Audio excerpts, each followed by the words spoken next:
Hello and welcome to another one of these ranking videos.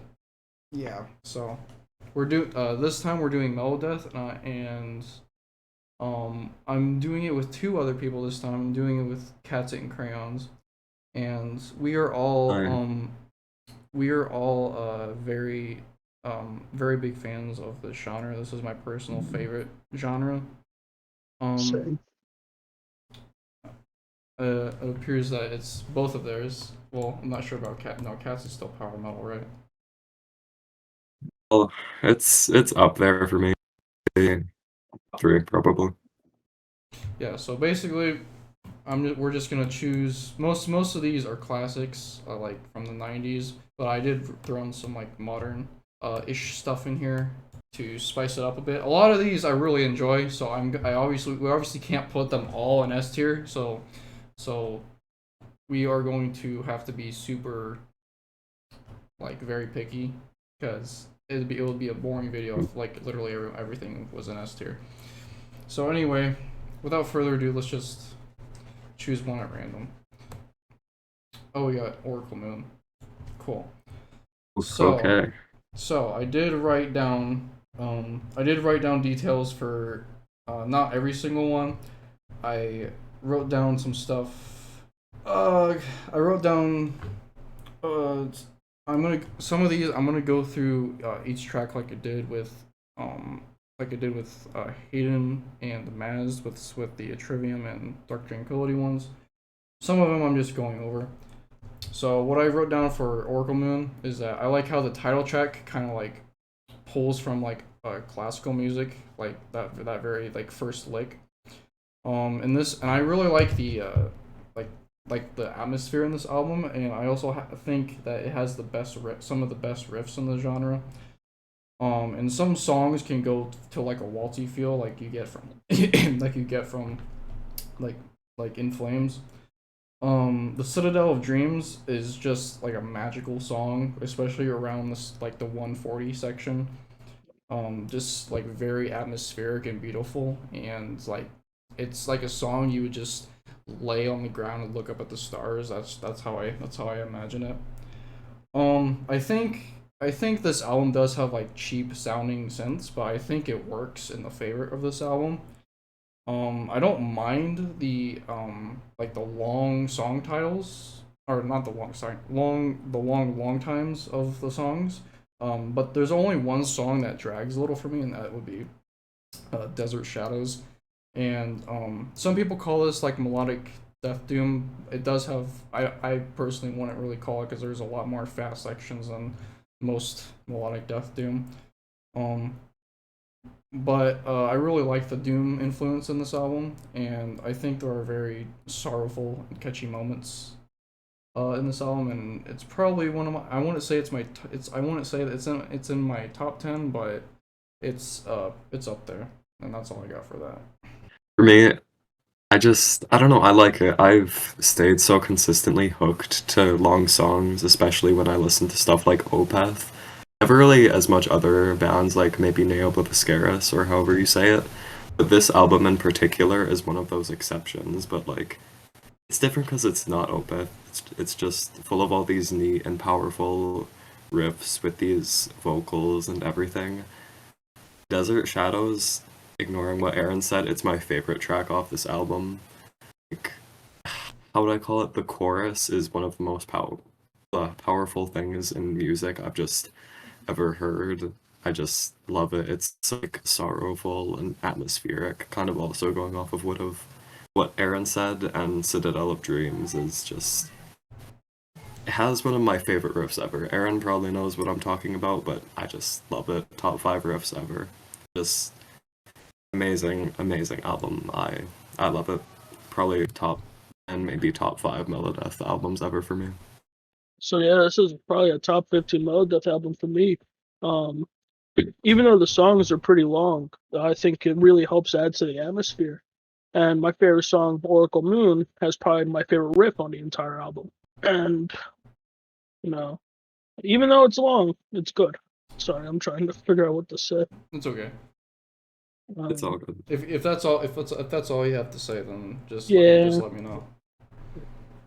That's all I gotta say. Okay, so are you guys feeling S tier, I assume? Uh, Yep. yeah. I meet read this album on a daily basis. Sure. All right, let's get another one. Hopefully we don't get. Let's get a mid one. Can we get a mid one? Oh no, we did not.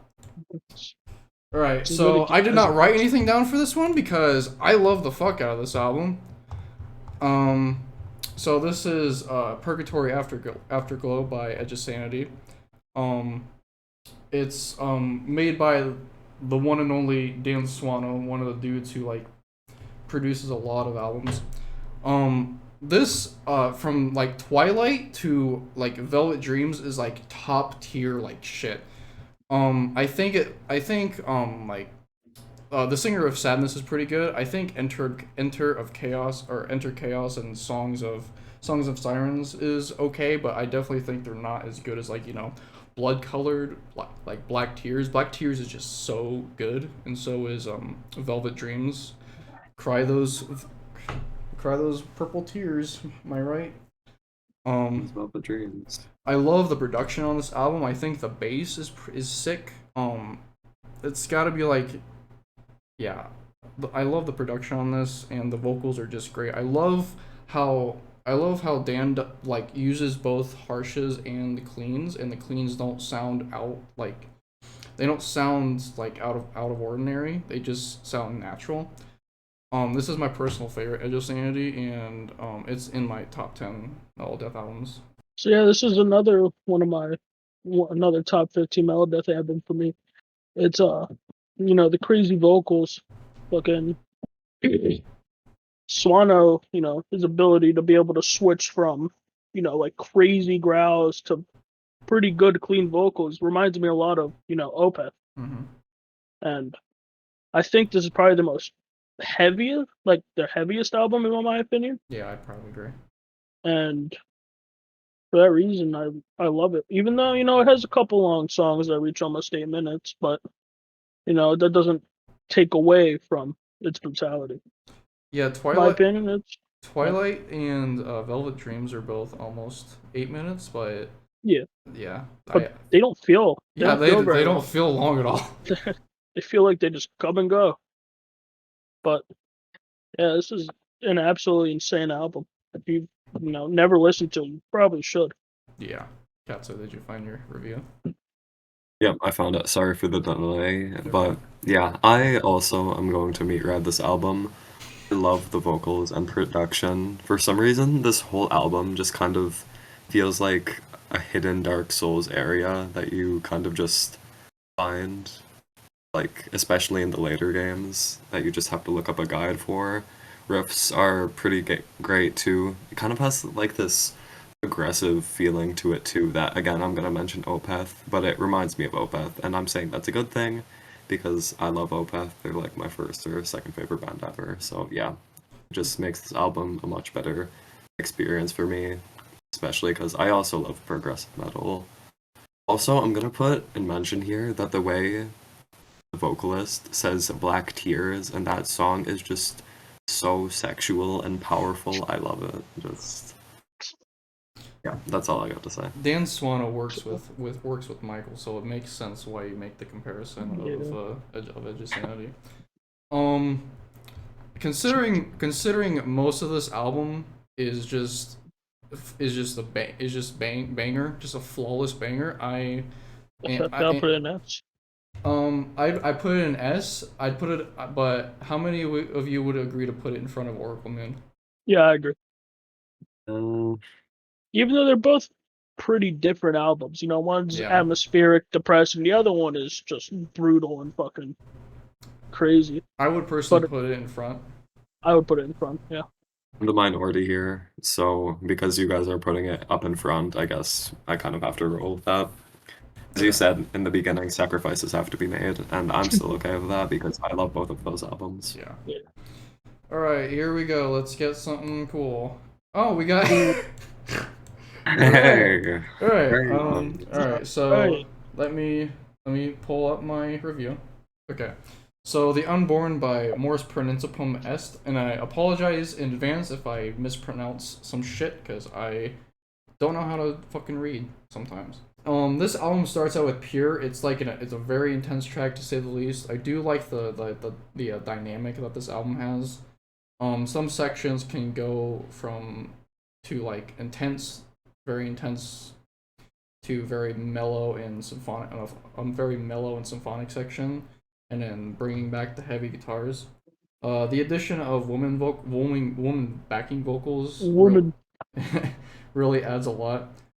Parasites of Paradise have some very, very, very brutal like vocal sections. Two Steps Away is probably my favorite off this album. Like that main riff is just so fucking good. Um, Altered State of Consciousness is also great. The main riff is fun. I like how the album implements the symphonic elements without feeling super tacky, like I feel like a lot of metal death bands or deathcore do. I don't have gripes with this album very much. But just to point something out is that the production, it kind of makes some things sound muffled. It doesn't hinder my enjoyment whatsoever. But it is something to point out, and I also think that this album kind of suffers from like that mid 2000s like drum production that metal albums had during that era. Otherwise, I think it's a banger. It's something I should return to often, but I don't. But I am returning back to like the songs I really enjoy from this record. So that's all I have for that though. First of all, riffs on this album, love them too. As Aaron said, Altered State of Consciousness, just great song. Especially as their first album too. I'm pretty sure this is just Nah, it's their second. great experience. It's their second album. Yeah. Oh, oopsie. Okay, I didn't realize that. Second album, point still stands, but Crayons, don't shoot me, but I didn't find this quite as memorable as I kind of hoped I would. Don't get me wrong, it's great, but compared to lots of other Melodeath I've heard, it just wasn't an experience I quite remembered. Still, great album. I also love the keyboards, like little keyboard parts. I like those. I mean, yeah, whatever. That's all I got. All right. So this album is probably a top 3 album, just straight up of all time. It's my favorite Melodeath album, and it's a top 3 album for me in general. I can understand why some people wouldn't like it. The production's a little off. It's not like a classic. It's not like In Flames or something. It's probably one of the lesser known bands on this list. But I fucking love it. It's got my favorite riffs. Pure is probably my favorite album opener of all time. It just fucking start from beginning to end, just pretty much punching you in the face with the fucking riffs. Yeah, the drums, they do suffer because the 2000 production, but in my opinion, it's an amazing album. But I can understand where some people wouldn't like it. Yeah, and so this is one of the difficult things about is that even though it's probably one of my favorite, it is probably gonna go in either behind Oracle Moon or an A tier, like very like top of A tier, like as of now. So well, regarding what you two said, it should probably go in A. All right. Even though it is one of my favorites, it should probably go in. Yeah. There are. I'm gonna have to agree with Viking. 90% of these albums are bangers. Just to spoil alert. Yeah. None of these albums are bad. Yeah. All right. So next up we got. Oh great, the one that I wish Maz was here. All right. All right. Days of the Lost by Halo Effect. They are if you guys don't know this is a new band formed by former members of Dark Tranquillity and In Flames, and the most notable ones are Michael Stan, the vocalist of Dark Tranquillity, and Jesper Strongblad from In Flames, the mastermind behind everything up to what's the fucking In Flames last In Flames album he did? It's the one with the raccoon shit on. I forget the name of it. Siren Charms. No, not Sarge. It's the one. Wait, no, I'm It's confused. Tommy's favorite, and it's Sense of Purpose. yeah, Sense of Purpose. Oh, okay. Wow, I'm stupid. So anyway, right out of the gate, when this first came out, I was a little disappointed with it. I liked most of the singles. I think Shadow Mines, the title track, Conditional, and Broken Trust are all great. The title track sounds like something that could have been from Colony, especially like those lead guitars, the lead like a guitar part. I think it's a solid album, but what I don't like about it is that it has a lack of intensity, and the reason why some of you some of you guys say it reminds you of Insomnium is because every chorus in this album they like make it feel big and like with all these synths and stuff and like the power and like the backing power chords. That's the reason why you would make that connection. But I don't really get that vibe. I do.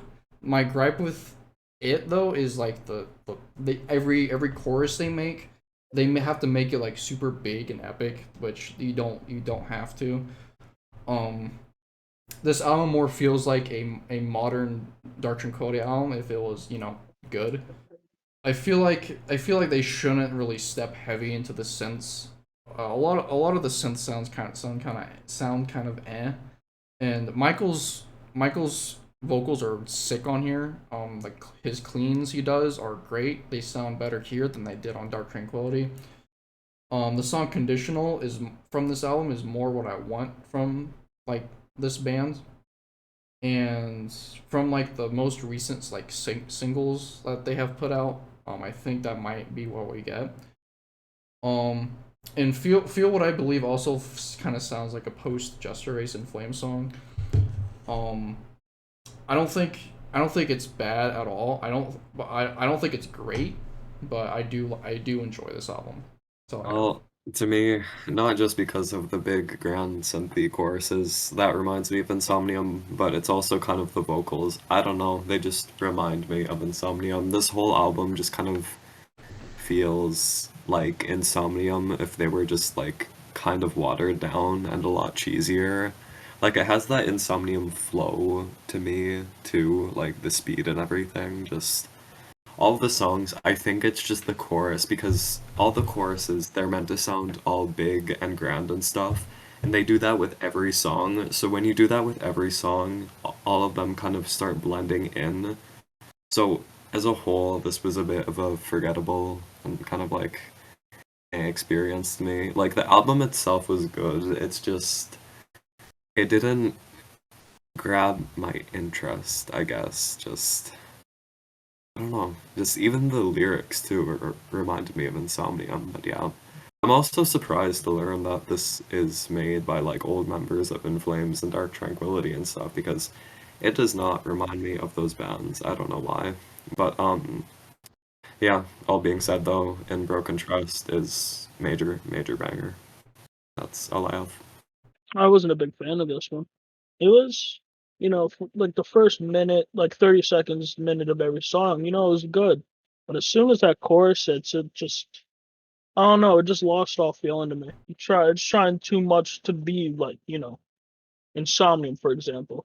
It feels like mid. It feels like 2000s Dark Tranquillity with like some In Flames riffs. That's all it reminds me of. Like 2010s Dark Tranquillity album. It's it's all right. It's just not that great. Just very forgettable. It's probably the most forgettable album on this list for me. Mm. That's all I gotta say. All right. Well, I disagree about the forgettableness. Um, um, I think the reason here. Let me just talk for Young for a second. I think one of the reasons is because of how like the vocals might remind you of like Insomnium, which Michael does not sound like the frontman from Insomnium. It might be because of how he's mixed and where he's placed in like the album.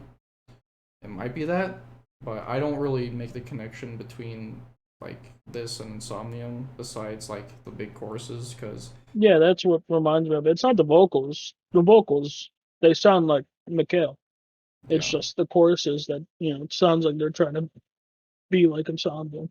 Well, not yeah. try to be Insomnium, but Yeah. So You know what I mean? as much as I would want to put this album in B, Eh, do you guys want to settle for C? I'm fine with it being B. I'm not saying it's bad. I'm saying It's it just should be a, too. a little.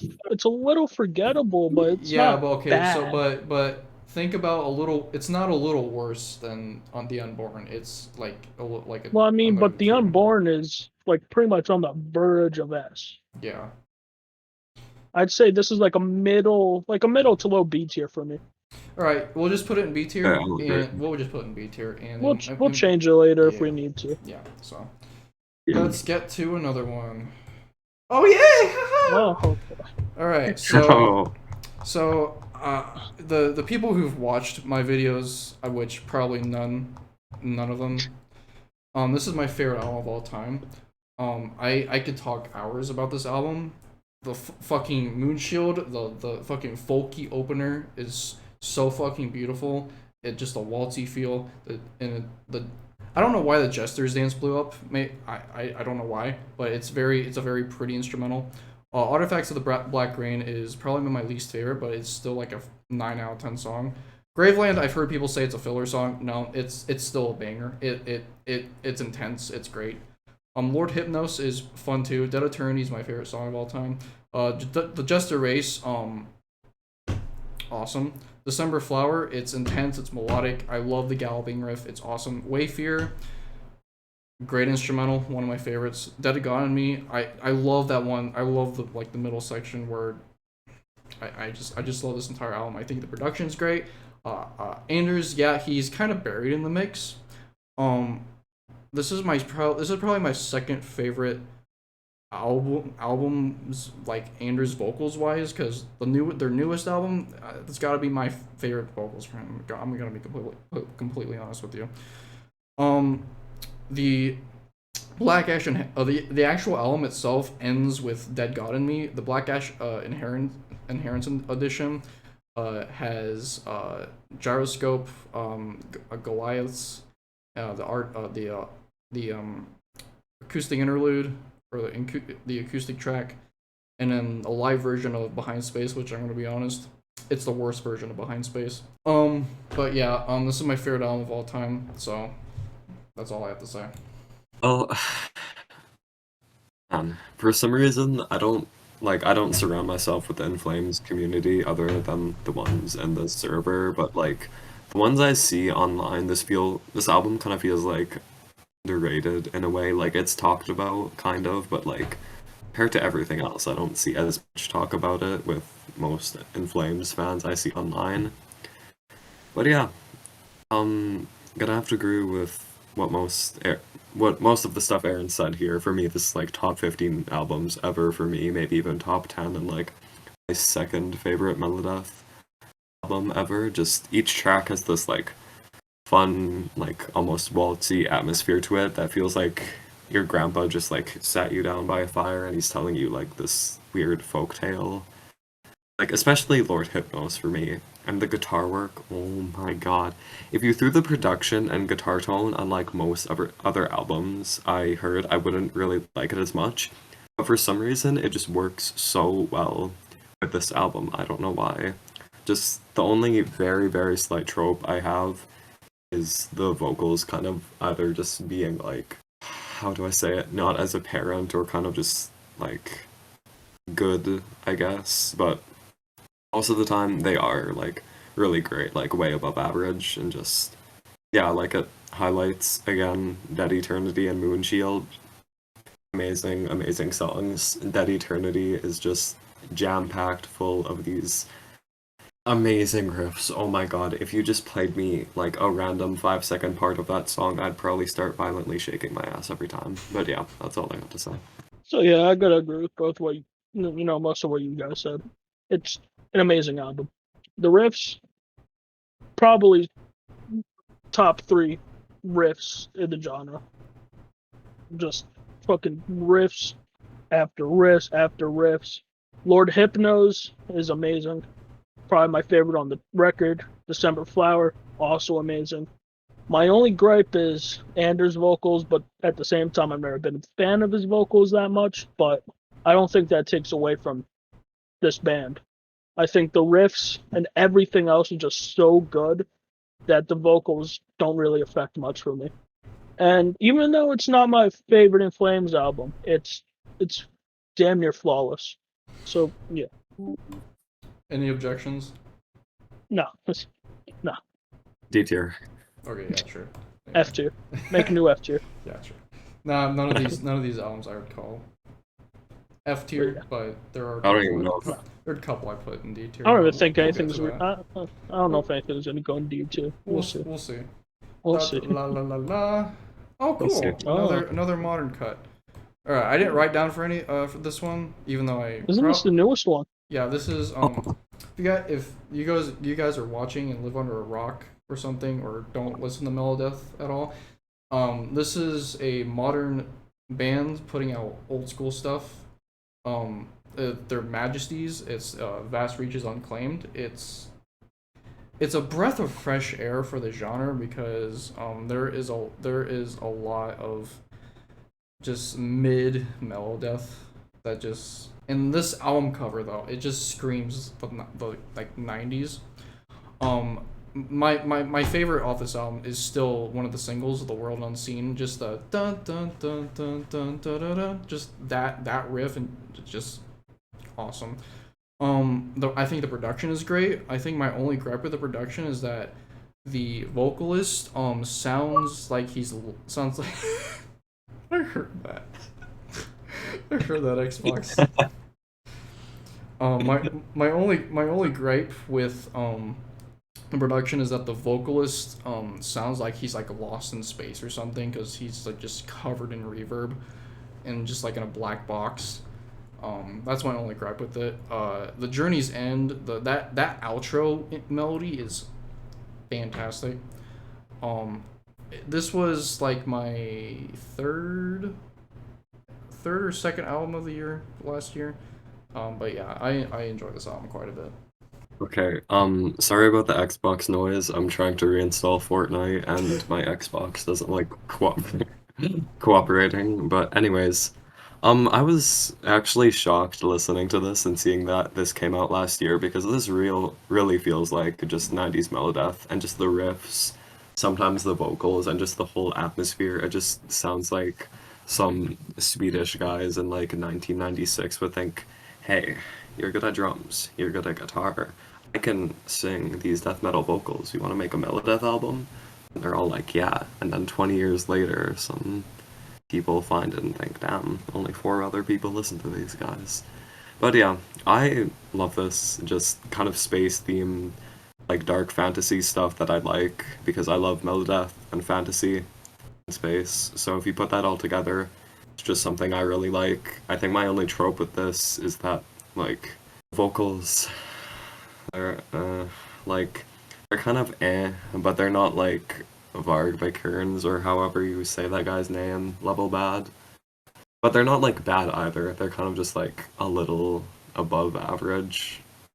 But other than that, still really enjoyable. I was shocked to learn that this came out last year. That's it. Yeah, I gotta agree with the vocals.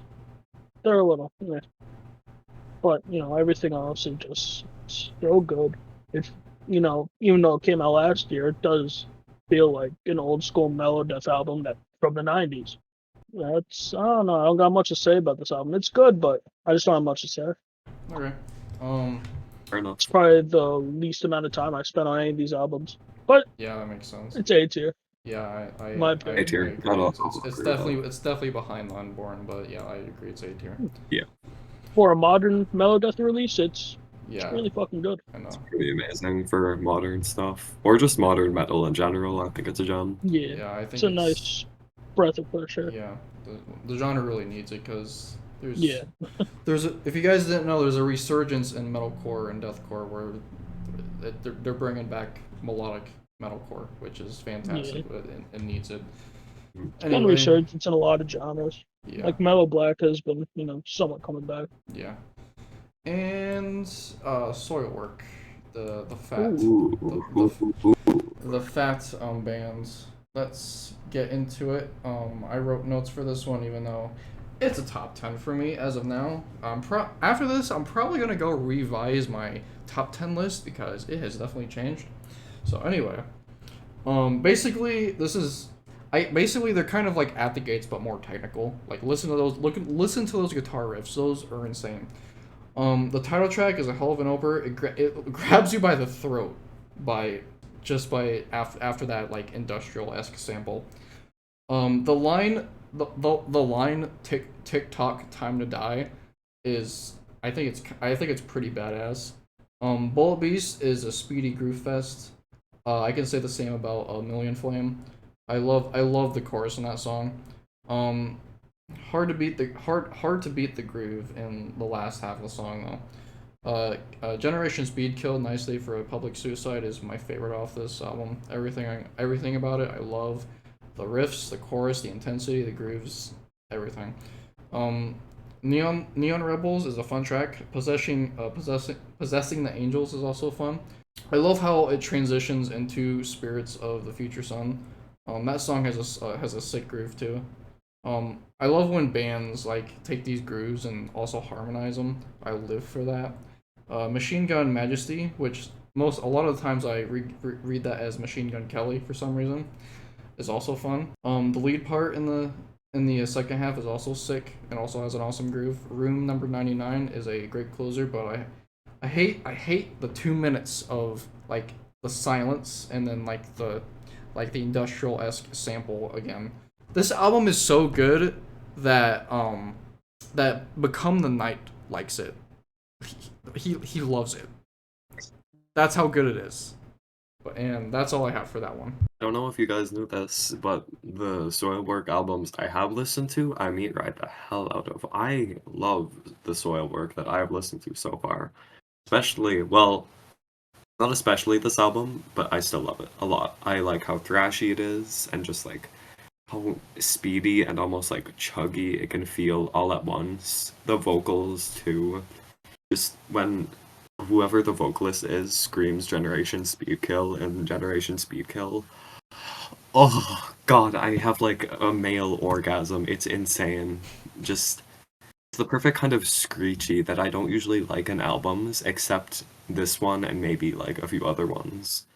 But yeah, I think my only problem is that the songs can sound a bit samey in parts, but I really don't care because all of the songs sound great, and if there was another album like this, I would eat the hell out of that album. Yeah, this is probably probably one at least top three heaviest albums on this tier list. It it is crazy energy right off the jump, and it really doesn't let off until the end. Crazy solos, really good vocals. Probably my second favorite vocals on this entire tier list as well. It's just such a fucking good album. Soilwork is just crazy with their first two albums, in my opinion. Yeah, this is fucking amazing. Yeah, I would put this in S tier behind Oracle Moon. Does anyone have? I would put it above Oracle Moon, honestly. What about you, See what Katza? see what Cats thinks. Okay. Well, this is confusing because I've had these phases with both of those albums, and I can't tell what I like more. But put it behind Oracle Moon. That's just my opinion, though. Oh, fair enough. I think I'm gonna compromise You're the them. boss. And interesting. Ooh. Okay, Interesting album. so we got the GoFundMe the album. We got GoFundMe the album. This is Winter Sun's self-titled. I listened to this when I was first getting into like death metal and all that. Beyond the Dark Sun is a banger opener. It's their most popular song for a reason. Short and sweet. The album track I didn't notice till I went back and re-listened to it that the album like the track list, each song gets longer as it progresses. Like it goes from 2 minutes to 10 minutes. This album has a very good mix of power metal, folk, and melodic death metal. Sleeping Stars sounds literally what you would expect from like a title like that, slower and more mellowish track compared to like all of the rest. Battle Against Time does kind of sound like a battle hymn if it was melodic death metal. I really enjoy the production on this. I think it fits really well, especially like imagining where you are in like the album cover.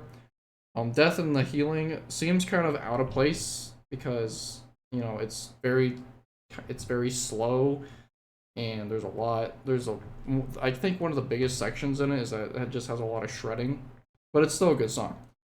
They use the symphony well, and it doesn't sound tacky. So props to that.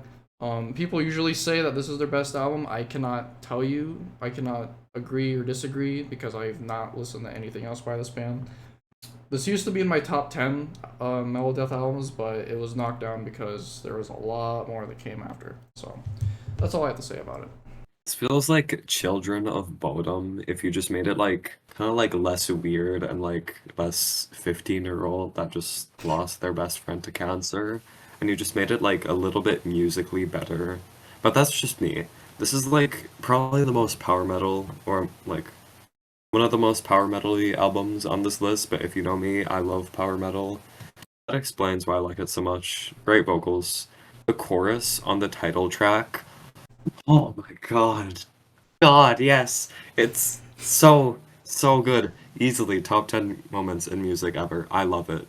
Oh my god. Just everything. The keyboards and the riffs and the vocals, just amazing. Top 5 Melodeath albums for me, probably. So I have mixed feelings about this album. I the first like 3, 4 tracks I love, especially the first two.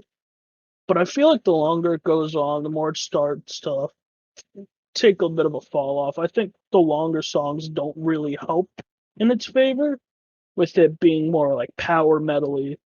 Usually I like shorter power metal songs, and them being like 7+ minutes, even 10 minutes, doesn't really help. But the first two tracks, oh my god. Winter Madness, gotta be one of my favorite songs ever. The solo, True. probably my favorite solo ever. I fucking love the solo in Winter Madness. The fucking like little dive bomb into the it's so good. But like I said, as it goes on, it starts falling off. I don't think the long songs help at all. Anyway, Kind of like memory Um, I'm not I sure. say, memory thing for me here. I'm my not. opinion, it should Whereas go in A between The Unborn and Majesties, but that's just me. I I think want to that's see where what I you would two put it think. too. But what do you think, Katsu? I'm thinking high A or low S. I'm gonna put it in front of the Unborn because I think Sounds good to me. I think that's fair Yeah, to that's it. everyone else. That's fair. All right, let's get another one. Oh yes, the one Oh, I was yeah. just thinking about this one. Oh, Anyway, this is an anatomy of the beast by Intestine Ballism. This is the album where most elitists who hate melodic death metal they fuck with it. The title the no not the title track the opener Corporal Celebration. It's basically brutal through like half the song. Like you think like this is not metal death, and then then you get to the section where they slow down, and then they just get into one of the most emotional and melodic solos you've ever heard in your life. I love that song. And it just goes into Anatomy of the Beast, and it just sounds like a Melodeath song, like made by Japanese people. And then Cannibal Sodom, I'm sorry, it's my favorite track off this album.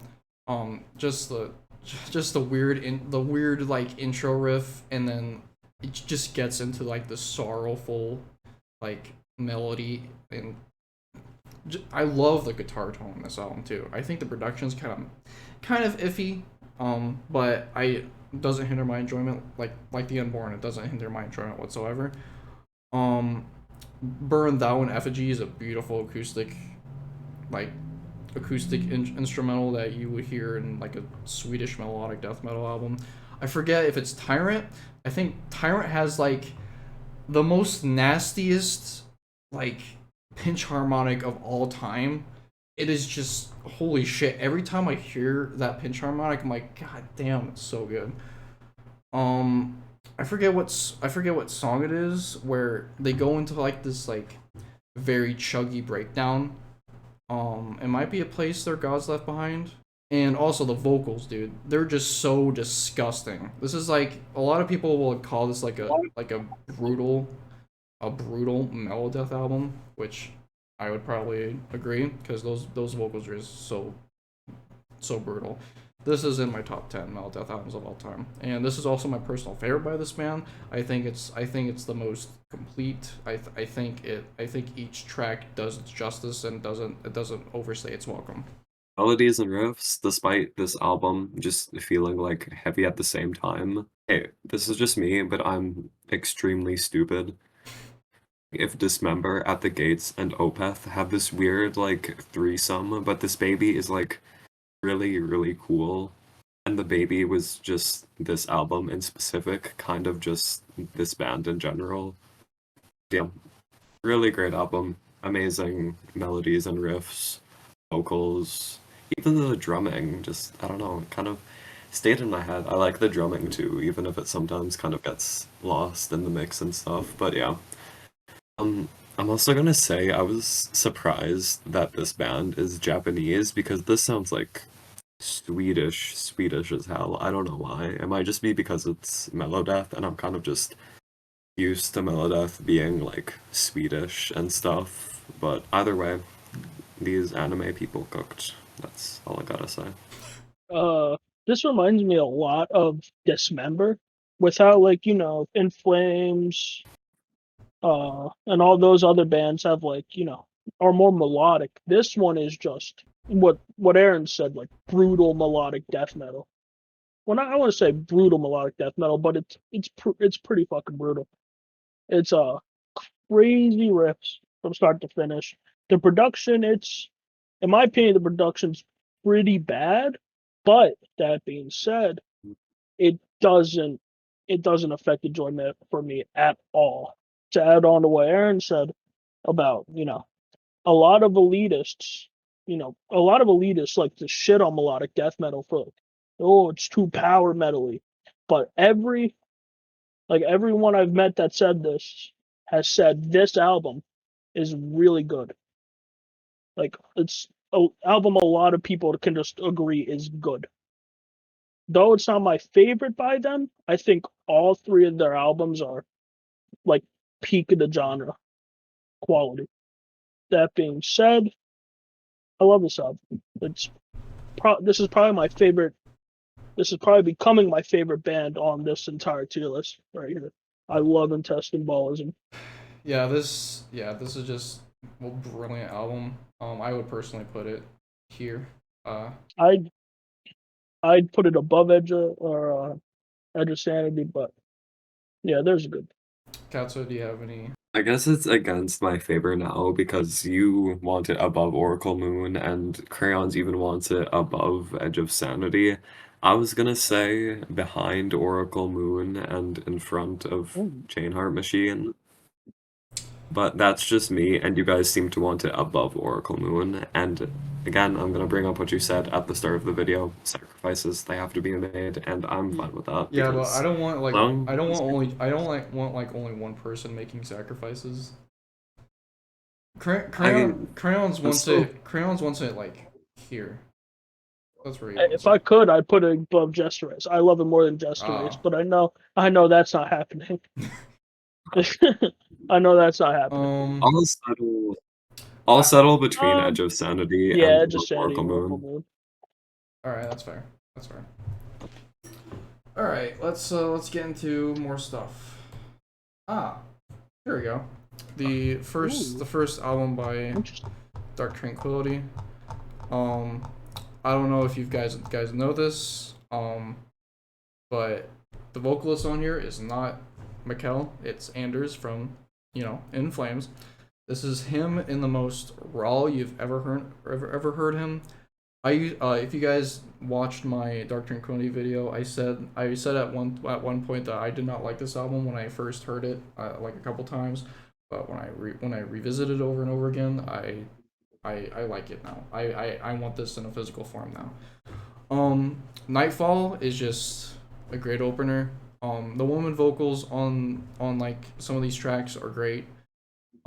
Crimson Winds is one of those sorrowful songs that you would pull from this genre.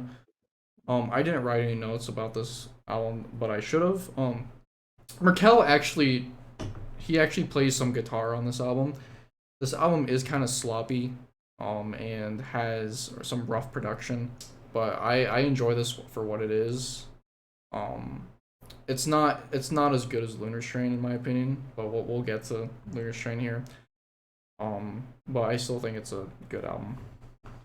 For me, this feels like if Lunar Strain and the Gallery had a kid, but Lunar Strain struggled with alcohol and the Galatine had like a nicotine addiction or something. Like, don't get me wrong, album, it's good, just kind of like forgettable, and I feel like the production is kind of just like dumbing it down for me because I'm sometimes picky when it comes to production. I hate to admit it because sometimes I can just be the most carefree person ever when it comes to production on some albums, and sometimes I can be the most nitpicky person ever when it comes to things like that, and this just kind of happens to be one of those albums I'm nitpicky on. So, like, I like the album, like, it's good, just not as fond as it of it as some of the other albums on this list, like probably my second least favorite on this whole list, but I still like it. It's good. So I'm gonna say that the female vocals on this album were done better on this than the gallery when they did appear on the gallery because they appeared much less and were slightly less. How do I say it without making it sound like I'm critiquing the gallery? Because I love the gallery. It's like not as well. It's better than the gallery.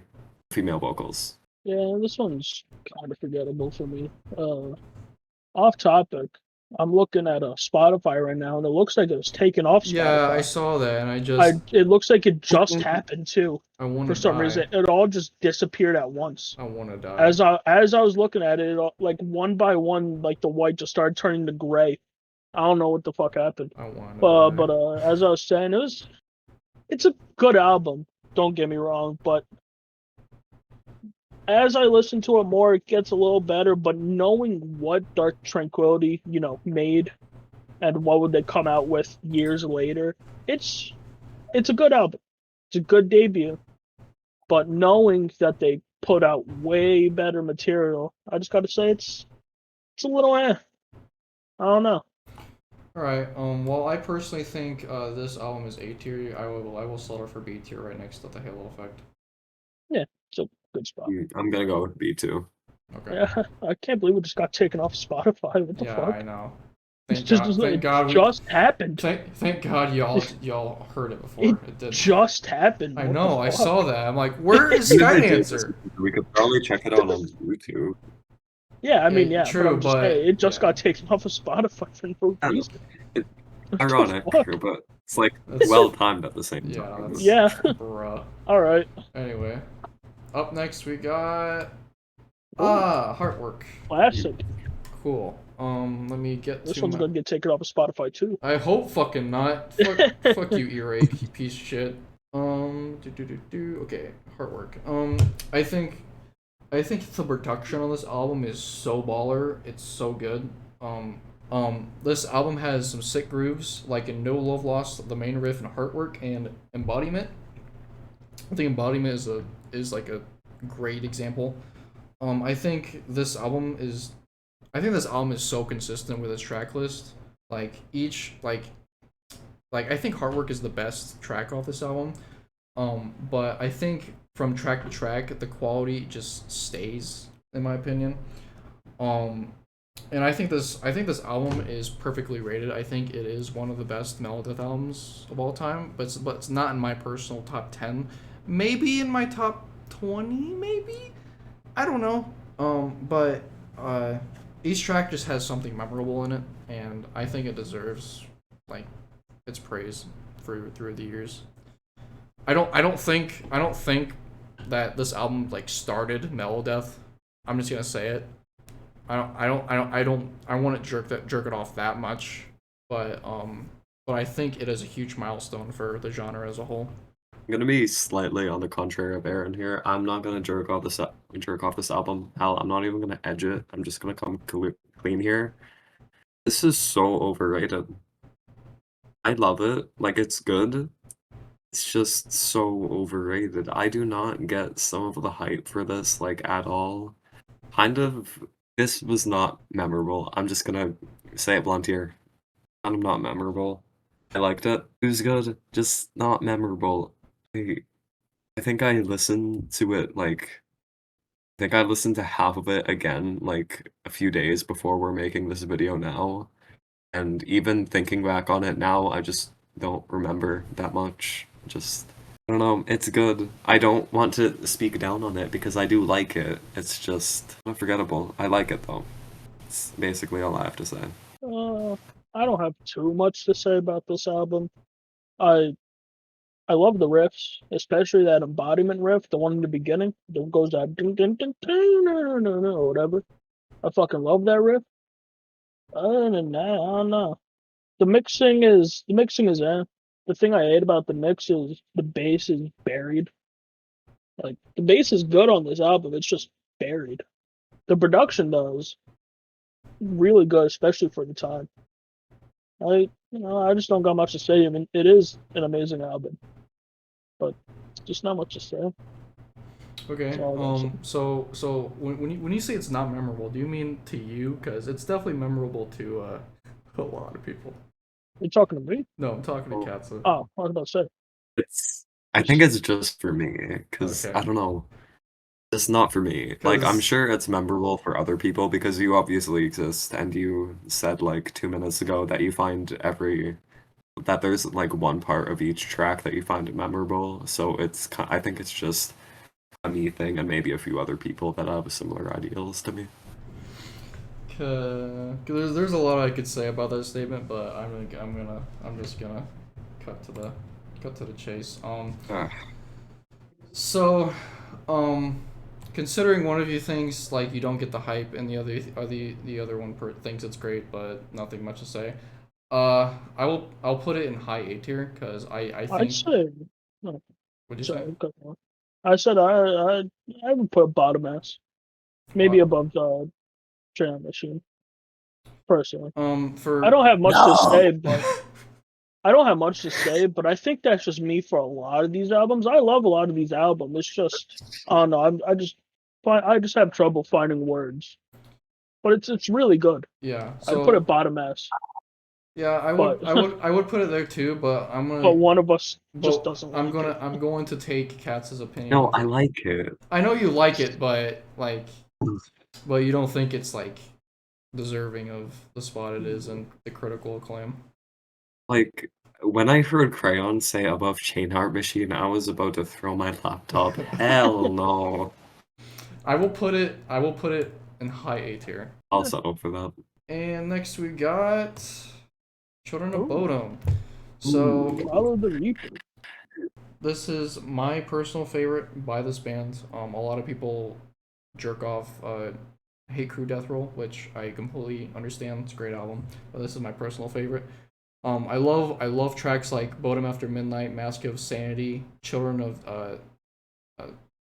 God damn it, I can't. My brain is failing me. Children of the Cadence, Hate Me, and Helion. I like how Children of Decadence. God, I can't fucking talk. I like how that track goes full folk mode in one section, and I think it's the chorus. Kissing Shadows has a killer power metal solo, something you hear in like a Dragon Force song, but less like whammy bar. I think this album has like some of the best collection of their songs in my opinion. Just listen to Mask of Sanity and just don't get the chorus stuck in your head. Just try, because it will be stuck in your head. Despite the cheesiness of this band and this album in the questionable lyrics, I really enjoy this album. It used to be in my top 10 also, but of course I discovered more shit and I liked the other shit more. So I listened to this around the same time as I listened to the Winter Sun self-titled, so those two albums, I feel like it's kind of because both of their album covers are blue, and both albums have a lot to do with keyboards and like melodethy or no, power metal-y Melodeath, so they sometimes blur together, but I can still tell them apart. This is my second favorite Children of Bottom that I've listened to so far. I like how upbeat it is, catchy the choruses are, just how catchy everything is in general, actually. Riffs are great, keyboard amazing, I love them. The keyboard solo after, like, the Hate Me chorus just is like, oh man, I love it. Also, what's the song called? I think it's Taste of My Scythe, that scream at the beginning.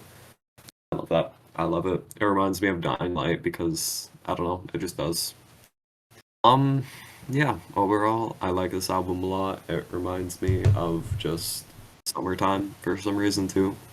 I think it's because I listened to it the peak of my life, which was summertime of last year or the year before. No, last year.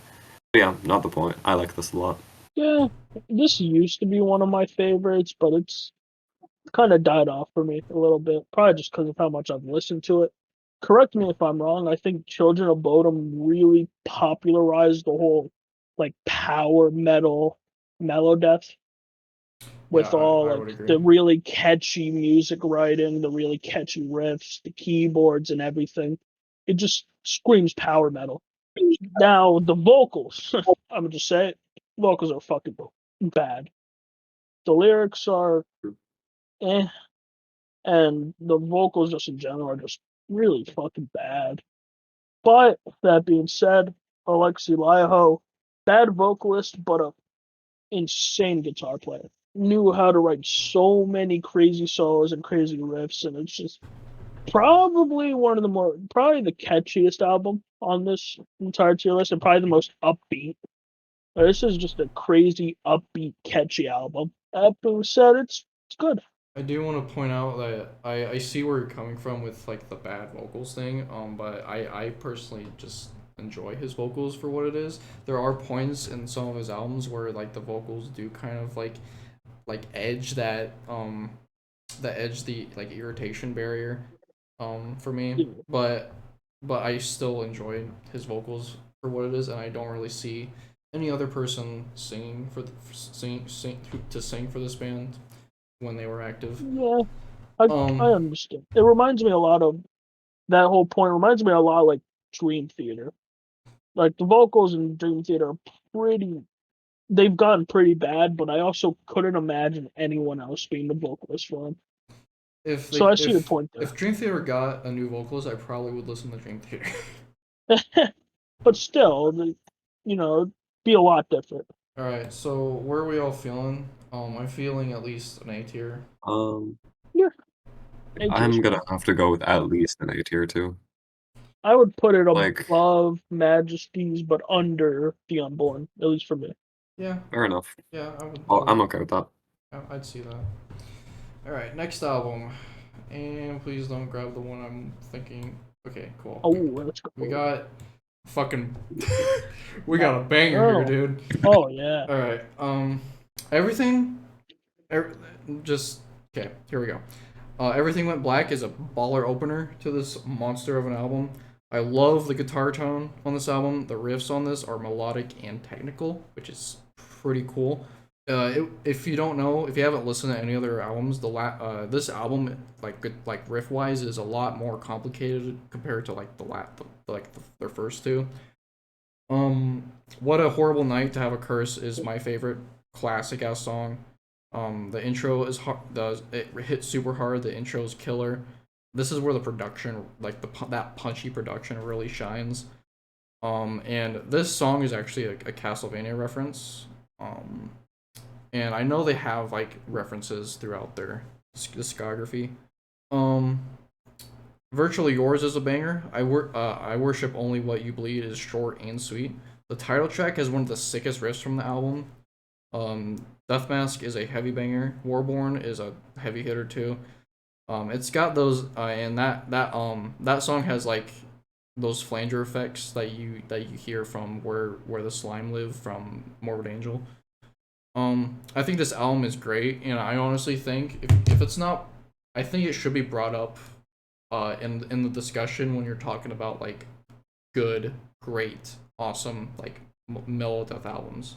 This sometimes doesn't even feel like completely like a melodic death metal album. Sometimes it reminds me of like 2000s or like late 90s deathcore or like old school death metal kind of, or like with a lot better production obviously, and sometimes just full on reminds me of black metal. I don't know why, but it just does. But all around it's mainly melodic death metal, but sometimes I'll have these parts where I'm like, damn, okay, this, like, sure, this is like completely mellow death because it kind of feels like those other genres kind of mixed in with it. Just is like this fun collage of all these things. I like the writing of the songs too. It reminds me of like horror themed stuff, like darker horror. Like What a Horrible Night to Have a Curse. I love the lyrics in that song. Not only just does the song itself go hard. I'm gonna go with Aaron here. It's the best song off the whole album. I love it. Just lyrics and everything. Amazing song. Probably even like top 15 Melodeath songs in general.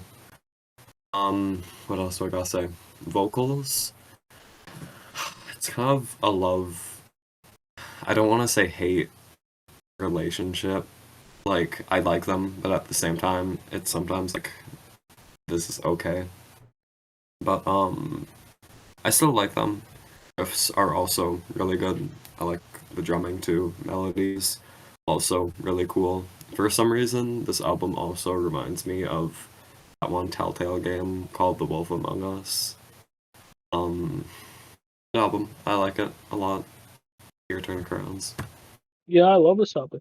It's just come like just crazy energy right out the gate. Crazy energy, and it just doesn't stop at all. But then I gotta agree with Cats a little bit. That I do have a love hate relationship with the vocals, but I do tend to love them more. I usually don't like screechy vocals, but I think Trevor pulls them off pretty good. And correct me if I'm wrong. This is what the isn't this the only American Melodeath band on here? Is it? Oh wait, no, Um, Majesty's. Majesty's the other Oh one. yeah, yeah. But I think those are the only these are the only two American Melodeath bands, and the riffs remind me a lot of you know like the a lot like of like Finnish Melodeath bands in a way, like Children of Bodom, like those bands. But overall, I love this album. Isn't it also one of the shortest ones on here? It looks like Like it. this, It looks like a lot of these most of the track listing songs, is like 3 minutes. yeah, this album just flies by. But I love every moment of it. Yeah, this is crazy album that I've started listening to a lot more in the recent weeks, and it's becoming a favorite. Yeah, so I'm gonna agree with Crayons that this is also becoming a favorite because the production and Jesus the riffs. I'm gonna be honest with you. I love the vocals. When you talk about screechy vocals, we will get to that when we get to albums like the Kentaurus Quintet. We will get to that. I honestly, um, not to talk about the album, but the band in general, people label them as deathcore. I really don't see that. I really don't, because like their first album is like people say it's deathcore. It's literally just At the Gates, but made by hardcore kids. That's what it sounds like to me. I don't see the connection between this and deathcore. But maybe a couple like chunky breakdowns.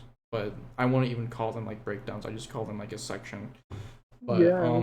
but me personally, this album is definitely S tier. Oh yeah, I agree. But where in this Yeah, is where the real question. where what I I wouldn't personally put it in front of soil work. What about you guys? personally, I put it above Oracle Moon, but that's just me. Gotcha. I know both of you probably don't feel the same. I I think it's good where it's at. Personally, I don't know about Cats. Gotcha. Where do you think? yeah, low S. I'll settle for that. Also, I forgot to mention Warborn, underrated track. I like it. Yeah, swag. Yeah. All right, cool. Now, up next we got. When are we gonna get to the mid? We didn't get to the Oh, mid. that's God damn mid. it. Oh Yeah, wow, I that's hate mid. you. Go. Right Go to there. the oldest Yeah, from now. speak of the mid. Shut up. Anyway, Speak of the devil. let me get to yeah, okay. So, me personally, I fucking love this album. This is my second favorite In Flames album. I think it is mega underrated. I think it gets shafted way too hard. People just say, it's their debut. Yeah, it's cool. No, it is underrated. They play Behind Space on every fucking live show. Why do you think they do that? Because it is a classic ass song. I think it's one of the best death metal songs of all time. One of the best. The title track of this album is great. The folky, they really bring out the folkiness in it. I'm not gonna even try to pronounce the Swedish. Dreamscape is a banger, fucking instrumental. Everlost Part 1 and 2, awesome. Everlost Part 2 is just so gorgeous. The title, the In Flames, like the song In Flames, awesome. Clad in Shadows, it's awesome. I understand I understand the people who like prefer the re-recording of it, but I just love the rawness. I love raw melodeath. It's great. I think this version of Behind Space is the best in my opinion because of the acoustic outro. It is awesome. And if you guys don't know, Mikkel from Dark Tranquillity is on this album, and he does a killer job on this album too. The production, I would understand a normal person would be like, it's so. I understand that, but I personally love this sound. Again, I think this album is mega underrated. If you put it under fucking Battles, you should be in fucking jail. Okay. This was a pretty damn strong start to In Flames' career. Just feels like a better version of Skydancer by Dark Tranquillity, which we already talked about it. Maybe sounds a bit weird, but I think it's just because of the female vocals, and I think it was Everlost Part 2. But yeah, album, just really solid melodeath. I think my only problem with it is, like, the vocals, maybe, but it's not like, again, I'm gonna bring up Varg. It's not like Varg level bad. Hell, it's not even bad at all. Just kind of like... I'm just gonna say that when they released the Jester Race, it was a massive step up. Riff's also good. I like the melodies. Production, I don't get the hate for it. I'm gonna also agree with Aaron here. I like just fits the album, just makes it feel a lot more raw, and just I like it lots too. Just it's not quite my favorite old In Flames album, like obviously not talking about the Jester Race because that's my favorite. It's probably on the lower side, but doesn't mean I still like it because old In Flames, that stuff just bangs in general. It's good, but I don't get the hype some of you like to make of this album. It's good, but out of the first like few In Flame albums, this is probably the most forgettable for me. I listened to it somewhat decent amount, but compared to like Oracle, Colony, Gesturous, and even Subterranean, it's just I don't know. It just feels like a better Skydancer to me, and that's all it is for me. Like I said, I just don't get the hype. It's not bad. It's just a bit overhyped in my opinion.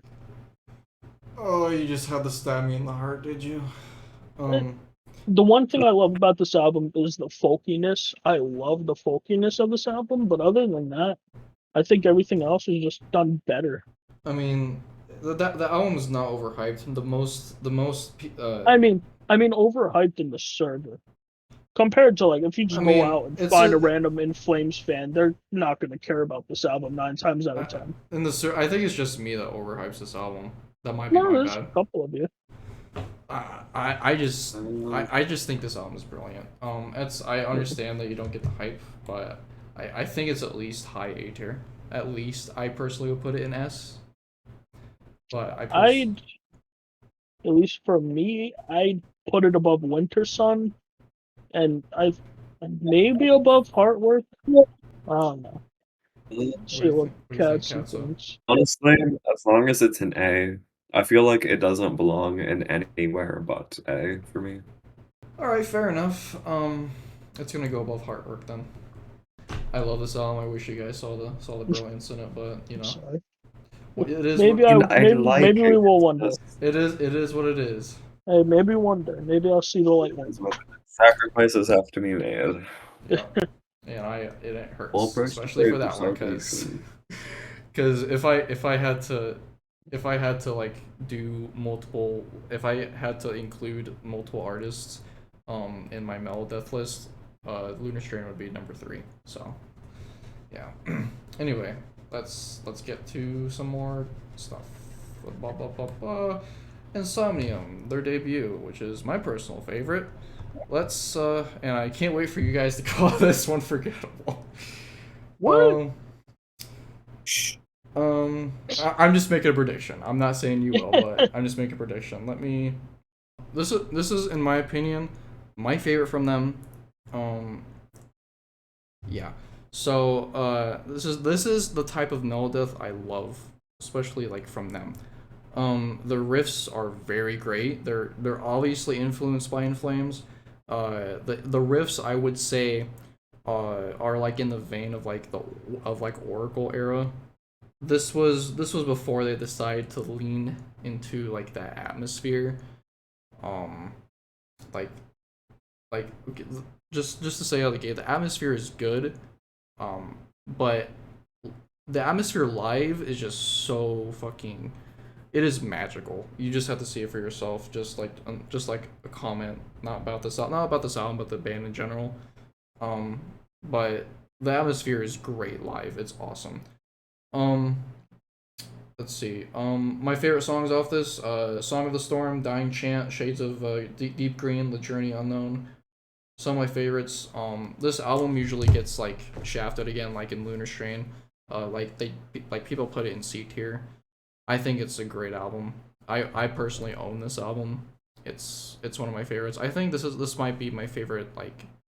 I'm not actually no. I'm not gonna say this is my favorite like cover by them, but yeah, I very much enjoy this album. Well, Aaron, I'm gonna surprise you here. I actually found this album memorable. Hey, Holy shit! um, oh my god, wow. But yeah, um, I actually like this better. Like this more than Above the Weeping World. This is one of the two Insomnium albums I've heard. Obviously, the other one is Above the Weeping Moon, and I prefer this one. I like the riffs, like the synths and keyboards, despite sounding like slightly cheap. I still like them a lot. What else to say? I just like it for some reason. Okay, kill me, shoot me, do whatever to me. This like Insomnium to me sounds like if In Flames had a baby with Amon Amarth. I don't know why, but I think it's mainly the vocals and kind of just how power metally it sometimes feels. I think it's the keyboards, but I don't know. I could be being like weird and stuff. It reminds me of it. Um, Dying Chant, banger song, love it. Banger. Actually, all the songs are great. I just love this album. Really good. Um, really cool vocals. I like the vocals, but I think that's about it. So yeah, this is very forgettable D tier. I'm done. Ah no, I'm fucking around. Yeah, this album's good, but it's Insomnium. Like I don't know. When I think of Insomnium, I think like pretty like grand choruses, like pretty power metally Melodeath. And this album, it has some good choruses, but it's not like grand like kind of what you see in Above the Weeping World, but mainly like fuck, what's that? Shadows of the Dying World, and it's just probably like my fourth favorite album from him, but it's not bad. It's just I really love Insomnium. But that being said, it's not forgettable. I just don't have a lot to say. Okay, where do you guys feel this is comparable to? um, Where are Oh, you feeling? I don't know. I'd at least put it above Magus. Like, I'm kind of It's leaning to A tier, kind of Okay, I would because personally of put this what in Crayon S. I said. would personally put this in I S. pers. would too. Um, I'd put it I in S too, but kind I of would after put it. going off of what Crayon said. What? Oh, I love this album. So, I'm Oh, I sorry thought if you'd what have I it s- in like. no no no. I'm sorry if what I say like throws you guys off. It's just I when it comes to like talking about shit, I just don't have a lot to say. Doesn't mean I don't like it, but I guess what I Yeah. said could have Oh, made you think I don't really like it. But I would put it probably all the way at the bottom of S. I'd probably put it below Nocturnal. What about you, Katsu? yeah, I'd agree with that. All In right. my notes, I had like my tier list rating for everything, and I had it in S. So Yeah, if I ever do another one of these, I need to I need to write some shit down. All right. It personally hurts me to put this above, Lunar Strain, but sacrifice have to be I mean, I think anything we put in S is yeah. gonna hurt you made. from here on out. From actually, no, no, no, I no. don't know. We might have to put some Arch Enemy in S. Oh, Just you saying. fucking no. Gallery, Dut, dut, gallery. dut, Well, dut, dut, dut, dut, Gallery. dut, dut, and we got. Oh yay, the one I was ah, just thinking about. Okay, here we go. This is the first metalcore album ever made. yeah, I'm not This a is big the fan of in metalcore. fact in Get rid of fact this in album. fact this is the yeah, you know what, D tier. Anyway, we're moving on. No, I'm kidding. Um, I did write notes for this. I did write notes for this. But I do want to have to say at the right out of the gate that how I feel about this album is about how Katza feels about Heartwork. I think it's overrated. However, I don't. It's not, but not overrated in the same sense as Katza does. I do fully get this album. First, let me just say the notes I wrote down. I think this album has some of the best tracks in the genre, like "Blinded by Fear," the title track, "Cold," banger songs. Um, those three songs are possibly like could be top 15 Melodeath songs of all time. I think this album is great until you get to like the eighth track, and then the quality kind of falls off, and then the songs get super forgettable. Who says like your favorite track off of Slaughter of the Soul is Need or Nausea or On Two Others? Me. Like, well, congratulations on being the first one. Um, I think, but yeah, I think those tracks are forgettable. I think the closing track, "The Flames of the End," is just there.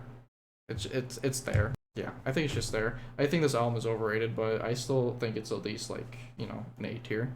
I don't think it's the best Melodeath album of all time. Um, I just completely blew over some of the important stuff. I think the guitar tone is awesome.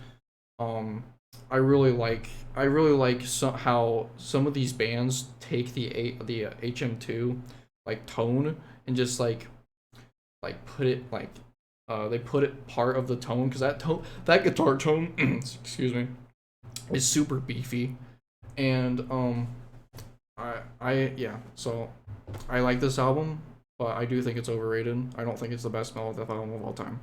That's all I have. Okay, so as soon as I was listening to this album, I was like, damn, okay, kind of mid. I might put this in D tier. But when I got to Need, I think I just started like floating. Like when I was sitting in my room, I think a family member just rushed in and like, hey, what are you doing? Why are you floating? Shut up, woman, I'm listening to Need by at That's the the band. at the gates. That's the band. Yeah. Sorry, brain fart, but yeah. Being serious here. Um, I'm gonna say too, Need is an underrated track. I was planning on saying that, but when Aaron said that no one's favorite track of this is Need, I was like, okay, bud. That's hilarious. Glad I can speak now. But yeah. Um, like this album. Like I heard about it a lot before like going on my binge of these albums to make this tier list. I listened to this album when I was down in the USA and I did like it a lot. Riffing was nice and fast paced. Tone was like, oh yeah, nice and chuggy stuff there. Pretty neat vocals, production. Almost sad that I like missed out on this album for like so long because like I've been listening to Melodic since like what October, November of last year. I've been listening to melodic death metal.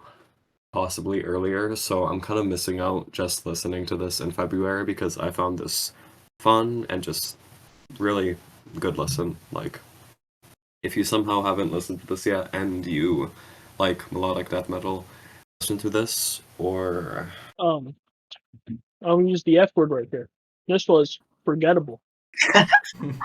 Um, so when I was listening to this playlist, this is, I skipped a couple albums because I thought I remembered them. Well, this one I skipped because I thought I remembered it, but looking back at it now, I kind of don't remember the damn thing. I love the title track. Slaughter the Soul is easily my favorite off this album. The guitar tone, at least from what I remember, is good, but it it's really overhyped. And honestly, in my opinion, I think just At the Gates is a little overhyped. For as long as I've been listening to Melodeath, I just haven't really been a big fan of them at all. I don't know. It's just a forgettable album for me. Probably one of my least favorite here, actually.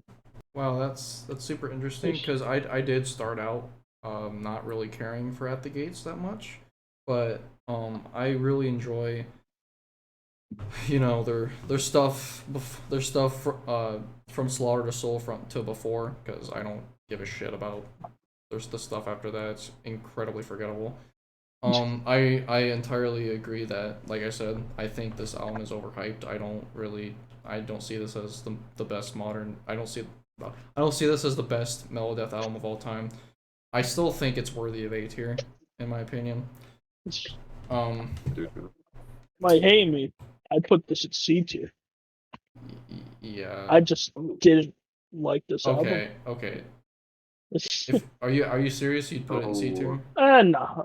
I would put in I'd put it all the way on top of B. But that's just me. All right, I want to put it. If you both want it, I'm putting it at the very Yeah. edge of A because I do yeah, think it's very bottom of A. I do I'll think it's stand for that. overhyped, but I do think it's a great album. Yeah. All right, here we go, and we got there's so many. the next Soilwork album. Yeah. All right. What the fuck was that? All right. We got Soilwork with Steel Bath Suicide, which is their debut. Fun fact, this is actually Tommy's favorite album by them, which I am surprised. He gave it a 9 out of 10. I think this album starts out with a very nice instrumental. Sadistic Lullaby is a banger of a song. If you've not heard the live version of the song, please do, because it sounds like they're on fucking crack when they're playing that. It's so way faster than the original. My Need is fun. Skin After Skin has that groove that will be apparent in Chain Heart Machine. Retro Day, I'm just gonna say Retro. Retro is another favorite of mine. Has sick riffs. The songs are short and sweet and will leave you wanting more. I do think the production is a little muddier compared to Chain Heart. Where this compares in the Chain Heart, this is personally my second favorite Soilwork album. However, in comparison to the rest of these albums, I think it's still good, but in comparison to Lunar Strain, Nocturnal, and Test and Ballism, I think it's low A tier, borderline B tier, but that's just me. Keep in mind I do love this album, and I do want it on vinyl, but that's all I have. Oh, I'm gonna have to side with Tommy here. This is my favorite Soilwork. I really like this album. When he first suggested it to me, actually, I was blown away. I was like, oh my god. Keep in mind, when I listened to this, I was still an extreme death meat rider. They were basically the only thing I listened to all day. So when I listened to this, I was like, oh my god, this almost rivals any death album. I think I gave it a 9.5 out of 10 on my first listen. Now, maybe 8.5, maybe a 9. I just don't love it quite as much anymore, but I still love it. It's my favorite Soilwork. It's one of my favorite Melodeath albums. Aardvark Trail. Oh, Skin After Skin too. God, the riff in Skin After Skin. I'm just gonna bring that up again. I didn't bring it up before, but I'm just gonna bring up Skin After Skin, just in general. Holy smokers, goodness gracious, good grief, what the skibbity, god, it's so good. Oh, I need this album inside of me. I need someone to turn it into a liquid and inject it into the big vein, whatever it's called on my thigh. Artery. There we go. Losing my wording here. I need to get some sleep, but love this album. Yeah, this is one of those albums I really don't have a lot to say, but I love it. It's just pretty much what I had to say about Chain Heart Machine. I have to say about this. It's heavy, fast, in your face, and just keeps going. I love the title track. That's probably my favorite here.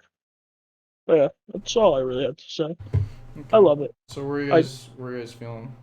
I would put it right next Um, to Chain Heart Machine. I personally, I think it's S tier, but from what you guys are saying, I don't think you guys consider it S tier. So if What? it's at least A tier, I'll be a happy guy. It's me that said it's at least A tier, Oh, but in I comparison was to about like to a lot of say, A's. yeah. I I have the same opinion as I do on Chain Heart Machine. I put them right next to each other. Okay. Mm. But To confiscate, I'm gonna put it confiscate. because I have to take my opinion into account too. Because Yeah. I'd put it like right here. So Oh I'm gonna wow. put it right there at the bottom of S. Yeah, it's fair. Yay. Right above Lunar Strain. Yeah. Oh, Because you guys both want it like here, and so like that equals Yeah. there pretty much. They cancel each other. yeah. Yeah. And here we go. Next album we got. Yes. Oh yeah. Gates. Here we go. I did write. Saving the mid for last, seems. I guess. I fucking guess. We're saving the mid ones for last. All right. This is a Blood Wrath Path by Gates of Ishtar. They're a more obscure 90s Black Death, melodic Black Death. Them and a Cantari's quintet are both like more. They mix a little black metal in with their melodic death metal, but I think they're still more melodic death metal. Um, I don't know if this is my personal favorite by them or if Dawn of Flames is. I'm debating on it. I think Dawn of Flames still is, but this one's still fucking. I'll get to it. I love the 2 minute instrumental intro. The riffs are they just like, okay, you want killer riffs? Here you go. Where the winds of darkness blows is an example of why I love melodic Black Death. Great energy in a section that has beautiful and melodic riffs. Love the harmonies. That song in particular reminds me of Unanimated, which is another Black Death band that y'all should listen to, and why I didn't put it on this list is fucking crazy. The Silence is another awesome track. Tears is my fucking favorite off this album. Fast paced, sick riffs, that awesome melodic part that goes. I fucking love it. I can listen to that fucking section all day. The Dreaming Glade is a great track too. When Daylight's Gone is another awesome track. Into Seasons of Frost, I love the solo at the end. Usually when I listen to metal, I don't listen to solos, but this particular song, that solo got my attention. It just stood out to me. The title track is awesome too. There is a Wasp cover on this. I Want to Be Somebody.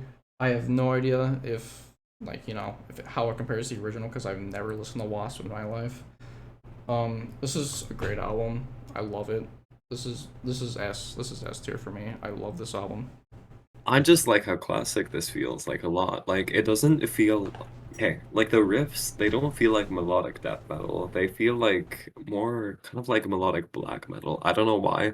It still has like that melodic death metal kind of like sprinkle in the riffs and instrumentation and stuff. But it kind of feels more like kind of blackish. I don't know why. I like the vocals album full of amazing riffs, amazing vocals. Also like the drumming. I'm gonna talk about the Wasp cover too for a second. Great cover. Probably actually like top 5 covers of all time for me. Like Aaron, I haven't listened to Wasp like at all, but that song in particular, I don't know why, it just sticks out to me, such a banger. Tears. Oh my god. Yup. When okay, you'll know what I'm talking about, but when they just go tears and then just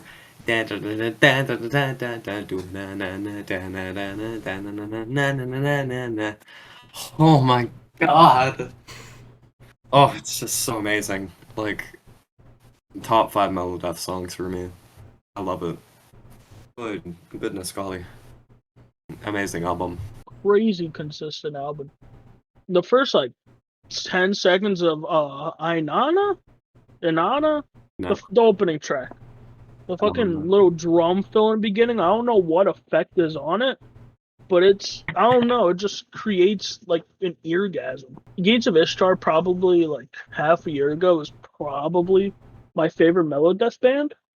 And even though it's not my favorite anymore, it's still really up there. I think they're just really consistent. And them combining Melodeath and Mellow Black, two of my favorite genres, really, really helps. Yeah, that's all I really gotta say. It's just crazy good, consistent album by a crazy good and really underrated band. Yeah. So yeah, I love this band. It's definitely S tier. Same. Where I would put it, This I don't know. Uh, I, I personally, I'd put it above Oracle Moon and below fucking intestine baltism, but I don't know how you guys feel. that's what were you thinking? It's not my favorite Gates of Ishtar, but it's I'm thinking between Chain Heart Machine and Nocturnal. But All right. I think I'm gonna put it here. gonna put it there. also, Yeah, because I would put it You'd put probably it there here. too. Yeah. So Alright. yeah, also so far this is number 4 on the list. Oh, I want to mention. You mentioned like the drum effect. I forgot to mention. Yeah. I love the drum sound on this album. Oh yeah, the drumming. It's fantastic. Not only the drumming in general is just crazy, but it sounds really fucking good too. Yeah, I think they. And the bass. Yeah. This is one of the few Yeah, like- albums I can actually hear the bass. I think they use like a flanger on the drum drums. intro. I think so. Yeah. Yeah, like I said, Alright. this is one of the few albums I can actually hear the bass, which is really nice. Yeah. I know. Usually I don't care about the bass, but when I hear it, it really elevates it for me. I know it. I know it really adds something when you can actually hear it. Yeah. All right, here we go. Next So what's album. next? And then the other Children of Bodom. We really are leaving this. Saving the mid. But there's a couple bangers in here, but there is a lot of mid. Or not a lot of mid. but There's not a lot of mid. mid. There's a couple mid. There's a couple mid. All right. But there's also a lot of bangers. There's a couple. There's one. There's one on my end. There's Okay, two on here my we go. mind. Here we go. Something Wild by Children of Bodom. This is their first album. This one definitely has like rougher production compared to Follow the Reaper. Into Shadows basically starts out like a black metal song. I'm just gonna be straight up. It starts out like that. It's definitely one of the best on the album. Red Light in My Eyes Part 1 and 2 are fucking awesome. I think they're classic in my eyes. Lake Bodom is also classic. Has an awesome intro lick, and if you didn't know, the actual like band name was named after the Lake Bodom murders in Finland. So that's where they get their name. Touch Like an Angel of Death has a super recognizable intro lick. I do have to say, at least on the Spotify version of this album, is the Children of Bodom, track, the actual song name. I really prefer the one on Hatebreeder. I really prefer that version because this one the production really kills the oomph that the song has on Hatebreeder, but it's still a good song nonetheless. I do think that this album really suffers from the production because some of the guitars get drowned out by the synths and the oh orchestral hits that this band is known for. Um, but I still like this album. I don't remember if this is my second favorite. I it might be, but I couldn't tell you. But that's all I have for this. I think this might be a bit of a hot take, but this is my favorite Children of Bodom I've listened to so far, at least. It's not a huge step up from Follow the Reaper. Like, I think it can depend on my mood. Like, this could be my favorite Children of Bodom, but like sometimes my mood can switch. Maybe sometimes I'll like Follow the Reaper more, but in general, I like this more. Um, this album is Something Wild. See, the joke didn't land, but yeah, something. Yeah, I like this album. Touch Like an Angel of Death. Top 10 Melodeath songs. That chorus is just forever stuck in my head. It is insane. The riff and the keyboard and the synth hits, just everything blend together so well to make that amazing song. Easily my favorite Children of Bottom song. I think my only slight album is that, like, of course, the production. It can kind of make the album feel like hollow in a way. The production can use some work along with the vocals in some parts, like um Follow the Reaper has better vocals, even if they sound kind of same-ish, just they stick out more in Follow the Reaper. It might also be the production. Again, I'm gonna bring up the production. I mentioned earlier with another album, it might have been Answer, that I'm sometimes nitpicky with production. This is one of the albums where I'm not as nitpicky with it, so I am very, very, very fond of this album.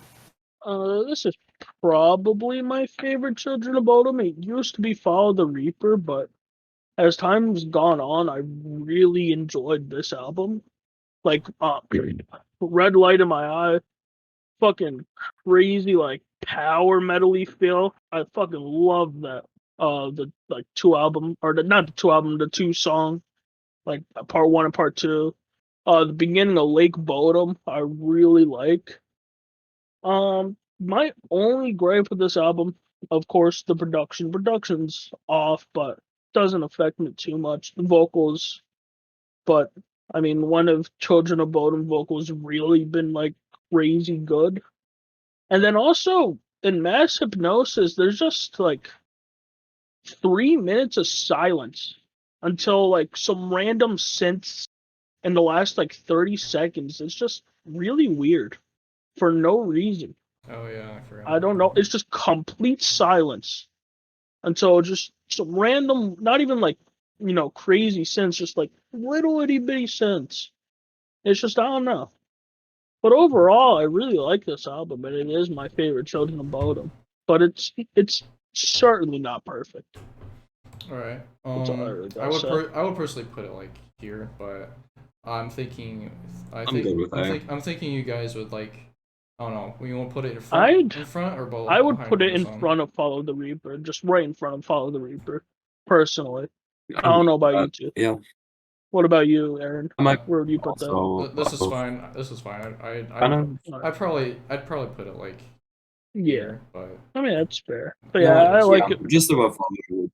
I like it more than Follow the Reaper, so automatically I think I, would have to put Yeah. it above Follow the Reaper. yeah. But it isn't like I'll give crazy Aaron. better. I just enjoy it. But if you I'll want to give put Aaron it, some, but yeah, I'll give Aaron some room to breathe here because we disowned Yeah. his beloved Lunar Stream so yeah, much. you can. but- If you want, you can No, put it it's where you it's want it's to. fine here where it is because I Alright. completely understand that. If you want to put it right below Mm. Follow the Reaper, you could. No, I think this. I Just think put this it Yeah, is below. I'm fine. good with that too. Yeah. And Alright. here we go. Let's get some. Let's see. Come on, let's Let's go. get something. There we made. go. There we go. There we go. Oh, Alright. I did write down notes for this one. This is Surtur Rising by Monomarth. I wanna be honest, right out of the gate, I am not really a big fan of this band. I've listened to 3 albums by them. I found one album to be, I'd say, good. These other 2, I will get to that. War of the Gods, I think has a good riff, but the rest of the song is just okay. Tick's taunt is kind of meh. Some cool harmonized parts though. Destroyer of the Universe, decent and fast paced, pretty good overall. Slaves of Fear is alright. Not a big fan of the main riff to be honest. Live Without Regrets is alright too. Last Stand of Fae has a slow doomy section which I thought was kind of neat. For Victory or Death was alright. This made me realize that the song structure that they use is kind of samey, where they have a riff, verse, riff, and then verse slash chorus, and then a big atmospheric part, atmospheric lead part. Wrath of the Norsemen is okay. I wish that they harmonized that main riff though, because they seem to do the bare minimum. I'm gonna be honest. A Beast Am I is good. Pretty good riffs overall flow. Doom over Dead Man. This is a groovy song, but there are a bunch of elements in that. There are a bunch of elements in this song that I don't like. That the negative overcomes the good, in my opinion.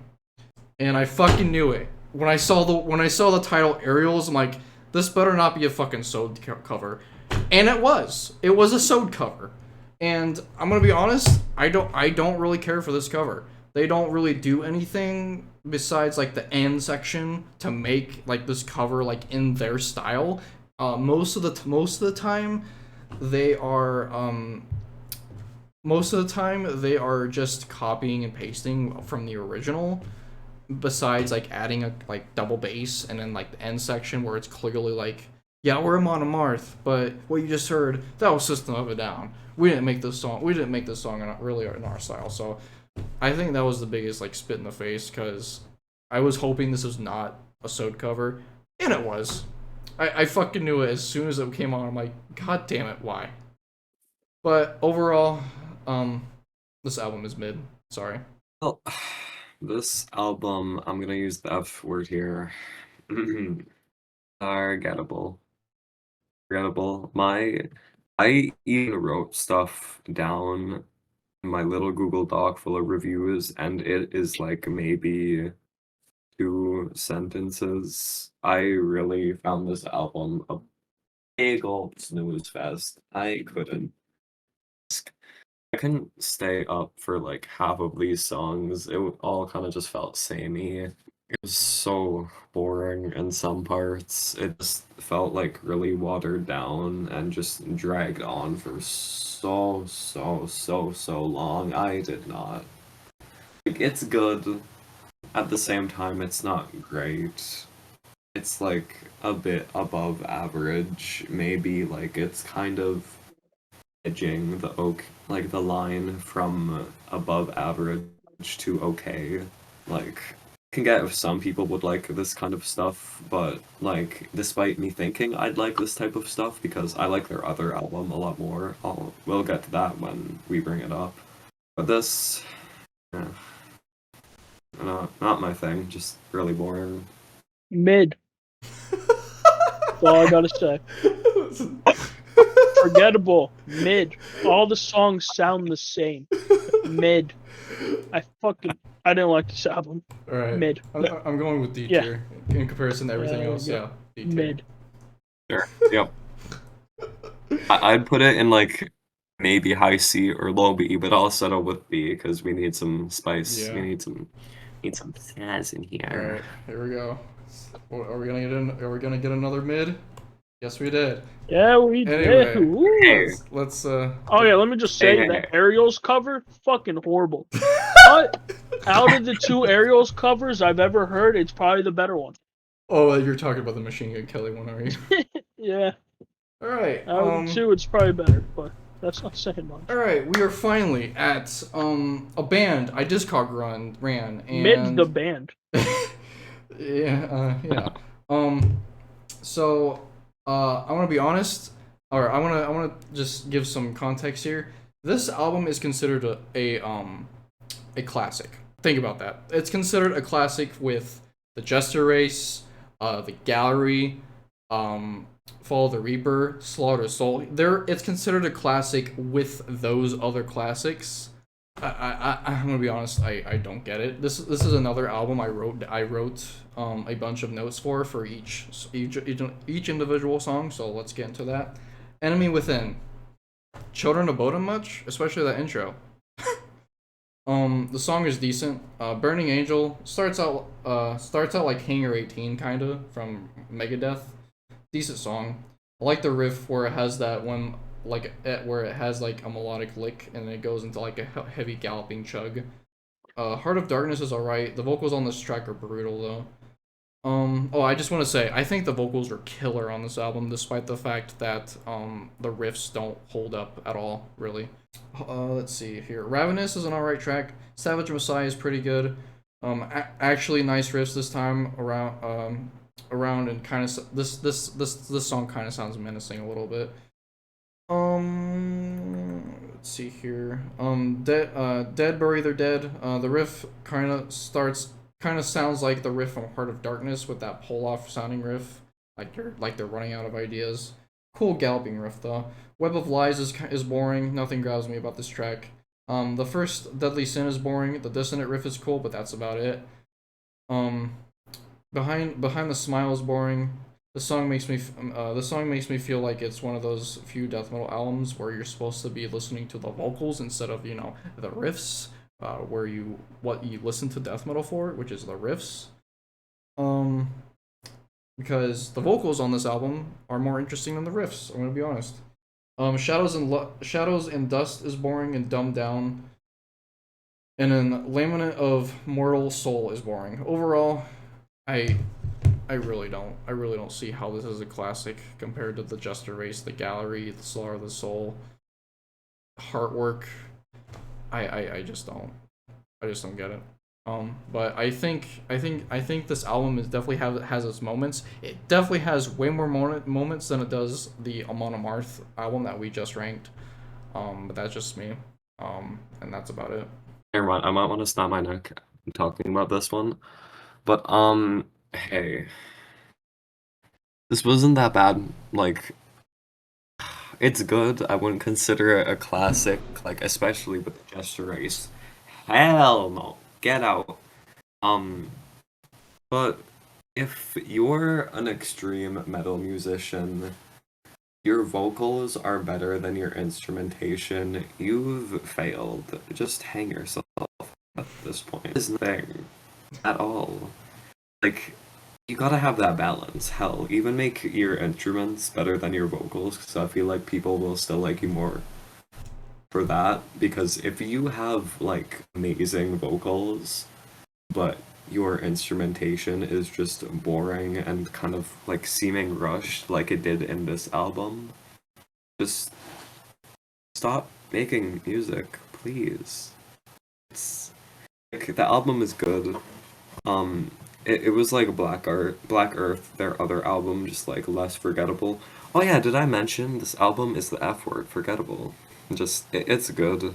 Nice riffs and like occasionally. I like the first Deadly Sin. I think that's a pretty good song, probably my favorite off this album. Snowbound, that's a really pretty song. Mid part 2. I'm joking. Oh, kind of. Yeah, I didn't like this album that much. The only highlight for me was Ravenous, but I think that was just because it's the only riff I like on this album. Yeah, fair enough. Vocals really good, but I have to agree with you two. At least for me, when I listen to Melodeath, the main thing I'm attached to is the instrumentation, and especially the riffs. And when your Melodeath album doesn't have good riffs, there's a problem. And even though this is only their 4th album, it already felt like they were really running out of ideas on what to do. And that's scary because they made 8 more albums after this. And it didn't get any better. Yeah. Overall, it's just. Spoiler alert, it didn't get better at all. I know. Oh, yeah, trust me, I know. Overall, though, I'd put it either low B or C tier. Like, it's fine. Yeah, it's not good, it's fine. I was thinking C tier as well. That's where I would put it. I don't think it's. I was gonna say either very bottom of A or B tier, because there are still some parts of this album that I like in a way. But I'll still settle for C. Yeah, I would probably fight with you for putting it in A tier because I would not put it above Skydancer whatsoever. I would, I wouldn't put it above Halo Effect either. dude. I would like. I don't know. I would just never in a million years listen to Was that? listen Was to that Witches it? of Sin over Skydancer. Yeah, the only album this one's better than is obviously the Amon Amarth album. Yeah, I can completely Which agree. is crazy because, I don't know, correct me if I'm wrong, but these are Arch Enemy and Amon Amarth are probably the two most popular bands They on this are. tier list. They are. They are. In fact, And yeah. I don't know why. I don't know. Okay, for one, Amon Amarth has like this their gimmick. Their gimmick is what makes them popular. It's not because of the Viking? music. Yeah, their Viking gimmick. Yeah. That's I'm guessing Arch Enemy because of female yeah, vocal. female. Yeah, exactly. Watch any tier list video with a man ranking it. He's gonna put the Johan albums low, and then the I forget her name. Angela, I think. Yeah, Angela. Angela and Glasgow or some yeah, shit like it's that. the German woman that Yeah. they retreated, and they will put those albums high. Just so Yeah. those But are the reasons. these these Off being the two worst. I don't know. Sorry. being off topic. Amon Amarth being called Viking metal, is stupid because Yeah, I don't know why. Bathory is Stuff. because Bathory is Viking metal and Enslaved, especially Frost, is I would call Viking metal, except Mhm. Enslaved is more prog black metal, but Yeah. that's just my opinion. But But anyway, yeah, it's just just crazy how these are the two most popular bands, and I don't know, they're just pretty Yeah. goddamn mid. I don't know. All right, next album. Okay. Let's see what we get. Oh, holy shit! Time to fucking meat ride. Oh my god, I am ready for Ooh, this. I Time am to ready. upset you. I'm killing myself. Anyway. I'm joking. Okay. Okay. Somewhat. Okay, I'm killing myself. Okay. I love this fucking album. This is Mirror Worlds by Eucharist. This is basically Sad at the Gates. This is At the Gates made by a bunch of sad boys. This album in my opinion is the most underrated here. I love the sad melodies that this band brings. The Eucharist, the song is got to be one of my favorite instrumentals of all time. I love the riff. It's definitely like a top 5 Melodic riff or riff in general for me. The title track is amazing. So is Dissolving Within the Sun of Demons. I really like the very mellow In Nakedness. In how many death metal albums can you say that they use an oboe? Not very many. In Nakedness, they use an oboe, and it's fucking awesome. They made 3 albums. This is their best in my opinion. I love this album so fucking much. The production is definitely a huge step up from their debut, cause the debut is a little more, lo-fi, I guess. And then their third album is just a mid-ass fucking black metal album. But I love this album to death. I would put this in S tier. I love this. What do I have that for this one? For me, this feels like if, like Aaron said, At the Gates and Arch Enemy had a baby, but instead Arch Enemy was actually good. Like, really good. It's more memorable, better riffs, better vocals, just... It feels like Arch Enemy if it was, like, sad and better in so many ways. Oddly, don't have that much else to say about this album other than it being really good and really underrated. I wouldn't call it S tier material, but it is definitely really great. I have a few like stupid things to say about it that are just kind of random. Actually, just 2 things. The logo in the center reminds me of the Halo logo, the Xbox game. And if this album was a food, it'd probably taste like salted seaweed. What the fuck? What the fuck? Yeah, when I first saw it, I thought Halo for some reason. I don't know. It looks like the Combat Evolved logo. Yeah, it does. Yeah, that's what But I was this thinking. is a good album. It is like at the gates, but in my opinion, better. I really don't have much to say. It is a really underrated album. Like it's just really good. There's not much I really got to say. It's just really good. Okay, Katza said it's not S tier. Are you willing to put it like very top of A? Uh, yeah, I'll settle for there, but Okay, I'll put it for top of A and borderline S because I have burning love. sorry that we're disowning your Pookie Lunar Yeah, shade. look, they're here crying right next to the artwork. If I could put it any lower, I would. Yeah, true. You know what? Fuck it, fuck it. Yeah, if I could Worst put it any album. lower, I would. All right. Same with Heartwork. We I'll got put we that got we got a few more left and Amorphous. Okay, Ooh, cool. okay.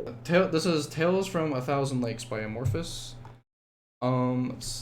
Okay, this album starts out with a beautiful piano track. Um, I don't think it would be far off to call this album a melodic Death Doom album because a lot of the songs are slow. And it reminds me of a lot of Death Doom. I really enjoy like the Middle Eastern sounding type riffs that they put in here, like Into Hiding and that one section in the Castaway. The synths on this album also remind me. This is funny. I don't know if any of you played Risk of Rain 2, but the synths on this album remind me of the soundtrack of that game. Um, Especially on Black Winter Day, which is also a banger. Drowned Maid is sick and groovy.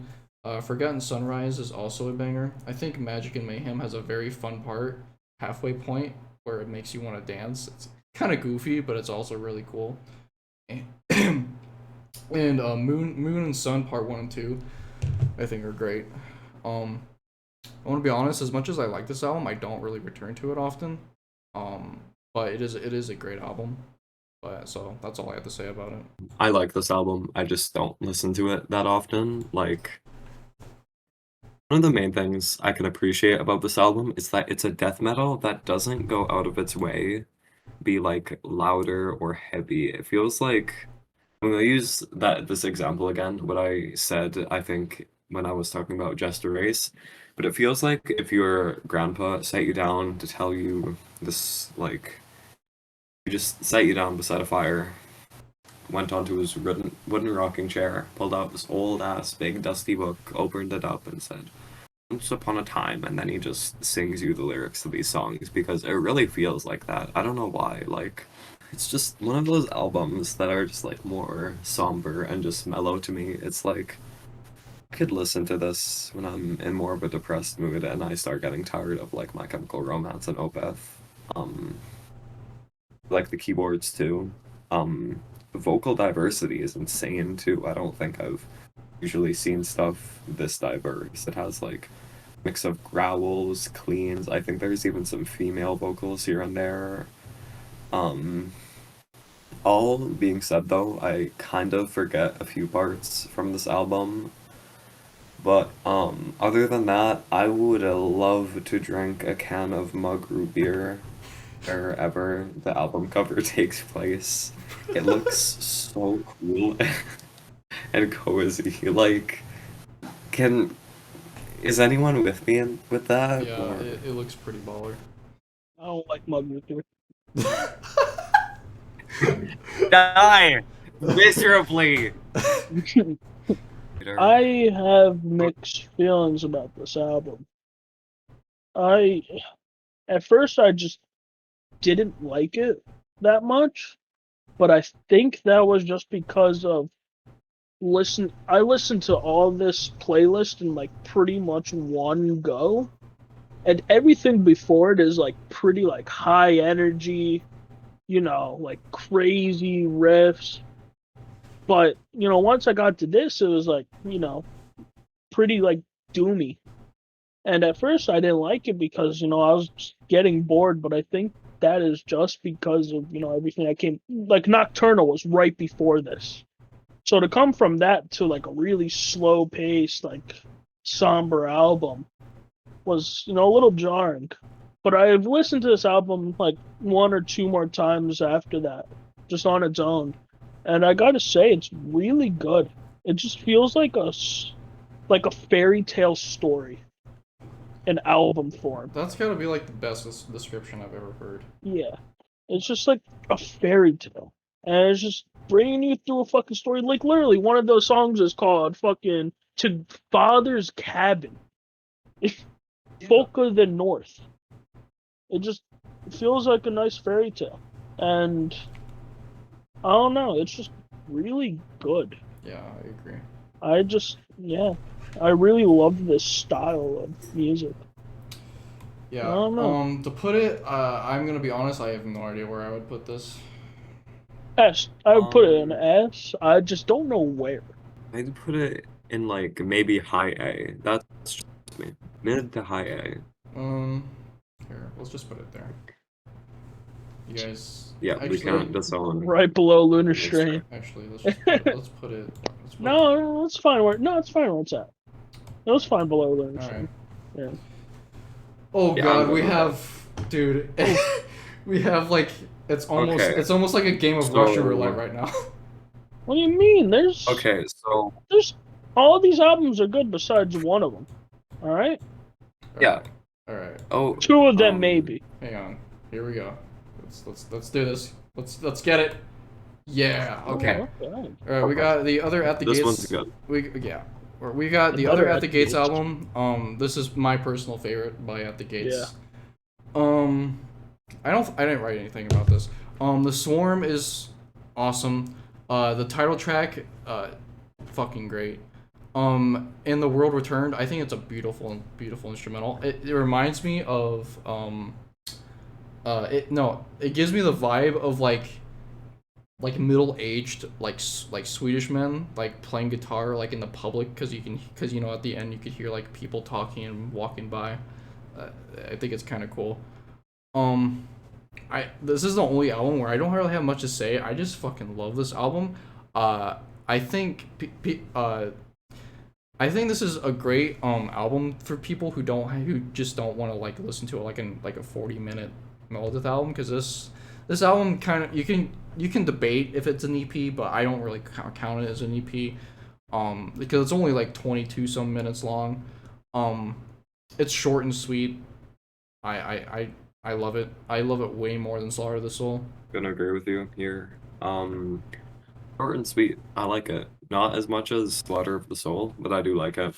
I don't think it clicked to me as hard. I think maybe I was just being a little bit nitpicky on the production, but I think it was just slightly more memorable than Slaughter of the Soul too. Like the riffs were also pretty great. I just had like this cool feeling. I'm gonna go back to how these albums would taste. I feel like this would taste like vanilla ice cream. On a bland and boring. No, like, do you not like vanilla ice cream? No, I like vanilla ice cream. It's just boring. Oh, okay. I was about to say we're gonna have some beef after this. Calling this PC, album but- boring. No, I like this album a lot. I do. I might have to end my little spiel here because I don't have too much else to say. Just good album. I like it. In my opinion, it is a massive step up from Slaughter of the Soul, and I think a lot of that has to do with the fact of it's really like a way shorter. Like I've heard the debate that it is an EP, but I don't agree. It's just a short album. I don't know. It's really good. I enjoy it a lot. The title track is really fucking good. The opener, The Swarm, is really good. I think my favorite song is probably Forever Blind, but I don't know. Baller. Yeah, it's just, in my opinion, just a crazy step up over Slaughter of the Soul. And that's all I really got to say. So I'm gonna add in here too. I think I'm someone who believes this is an EP because I could be remembering wrong. I think this is only called an album on Spotify because there is like 2 or 3 live versions of some of the songs at the end of the album. So Spotify is kind of just like, oh yeah, this is the album. So Metal Archive says it's an album too, and so does Wikipedia. Yeah. So The Metal that's Archives is always it's- right. yeah. We know this because Yep. everyone knows that. So it's not metal. Okay. Yeah. Yep. Remember, mall All metal. right. Soda's mall metal. All right. So to calculate where to put it, this is in my top 10 Megadeth albums, so I would put it probably here. Where you guys want to put it? Okay, Yeah. well, Well, my little reviews, I have it in A tier. Okay. I like this So, album a lot, but personally, above all those other ones, I don't know about that. I'd put it below Nocturnal, if anything. But that's just me. Let's put it at the um, end. Let's put it at the end. I'll Because roll with Alright. that. Yeah, Yep, alright. I'll roll I with like. that. I think I might like your Chris more, but yeah. I don't know. If you want to put it below it, I'm perfectly fine with No, actually, because this needs to go in my top 10 list. I need to revise my rate your music list. that. Not tonight though, but sometime. And here we go. Yeah, so Are we gonna get a banger or we did? We got a banger. Got a banger. Oh, A heavy All banger. right, I'm sure. Yeah. Save your save your thoughts. Save your thoughts. Okay. So right out of the gate, I'm gonna say this is my third favorite Megadeth album. Right out of the gate. Basically, I can see why. huh? I can see why. Yeah. So this album is basically if the big three, In Flames, Dark Tranquility, and At the Gates had a baby. I like this is a funny thought. I like to imagine that the vocalist is Makarov from the Modern Warfare series because when he speaks in Summon the Masses, he kind of sounds like him in my opinion. Sweet Moment of Triumph has a lead part I really like, very very catchy. Nine Eyes of Twilight, love this song. The real highlight of this album are the songs Moaning Idiot Heart, and Dim with Shame. The Moaning Idiot Heart has some of my favorite riffs in the genre of all time. Like, the riff near the end, where the outro riff, I fucking love it. It is the epitome of Megadeth to me. I love the harmonies, the galby, the fucking catchiness, the sorrowfulness. I love everything about it. Dim with Shame is so groovy. That intro with the da da da da da da da da da da. I love it. Sorg is a beautiful closer that ends in ear rape. It's funny. I think it's beautiful that ends in like leaving you being like, what the fuck. And they do incorporate like a tad bit, a very very very tad bit of black metal influence, especially in Seduction Nocturne. And like I said, it's my third favorite Megadeth album. I think this band is fucking awesome. They have two albums and they're both awesome. The blue one I can't remember the name of. Listen to Beauty You Slay. Yeah. I love this band. I love this album. That's all I have to say. Guys, ready for one of the biggest yap sessions in your life? Yep. Because, as you can tell from my profile picture, oh man, this is maybe my fifth or fourth favorite album of all time and my favorite Megadeth album ever. I'm kind of gonna go from track to track here because I remember a lot about this album. Summon the Masses and Walk Through the Fire. Oh my god, that intro riff. Oh, it makes me want to tear off my shirt every time I listen to it. And then when, like, the first little bit of vocals, holy man, I'm trying to learn that on the drums because it just makes me want to jump up in the air and, like, huck a toddler so hard into a brick wall, it just turns into a fine red mist, kind of just floating all over the place. Oh my god, it's so amazing. Next track, I forgot which track is next, because, like, I don't know. I'll usually listen to this album in full whenever I do listen to it, because it just feels like a much better experience. It's probably my least favorite. Still amazing, though. Album keeps going on. Okay, I'm gonna shut up now and just get to Seduction Nocturne. Oh god, Seduction Nocturne. Okay. The chorus for that song, I think it is only one of two pieces of just music in general that I would genuinely consider 10 out of 10. When I call something 10 out of 10, I usually maybe mean like 9.8 or 9.9 out of 10. But I think this and this one part in the Shogun self-titled track is like a genuine piece of music that I would consider completely perfect. Seduction Nocturne is like my fourth or third favorite song of all time, just because of the chorus. Because goodness grief, oh my goodness. Um, what else can I talk about here? Feed the Cold. Good lord, that chorus just pumps me up with so much energy. It just feels like something that I could just like run miles and miles to. It just feels like it's demanding you to just work and fight as hard as you can. I just love it. In Winter Enticed, that breakdown, oh my god, it makes me want to cream. It's amazing. Like, she grabbed her sword. It's God, I love it.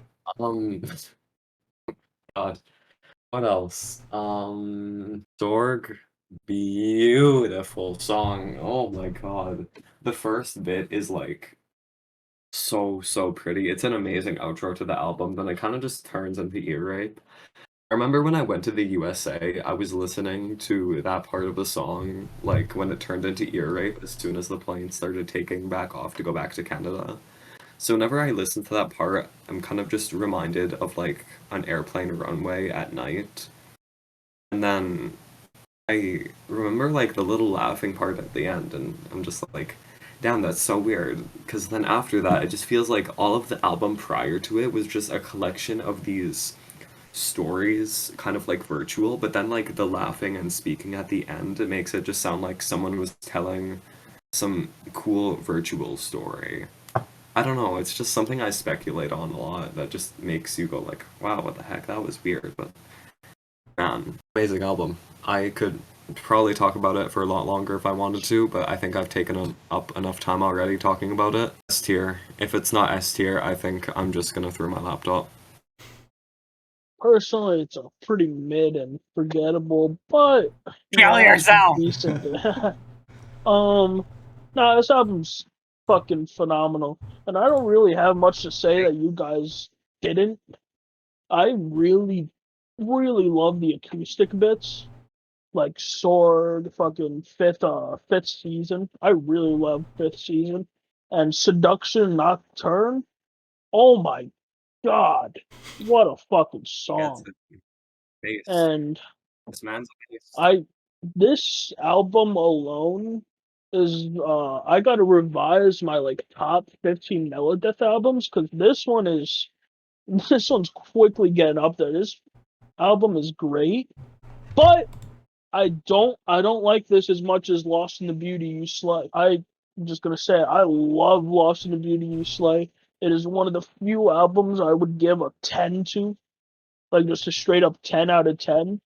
But I think that just speaks to how good Sacrilege is, and it's really a shame they only made 2 albums. It is really a shame, and they're incredibly underrated. Yeah, I don't really got much to say that you guys didn't. All right, cool. I would put it right here. That's where I would put it. Yep, Yeah, yep, yep, I fair mean enough. that's where I was Even gonna above say. Jester Race. I'd put it above Jester Race too, Yep, but samesies. out of respect for Aaron and already Yep. slaughtering his We pal already Luna decided Strain, Winter Strain.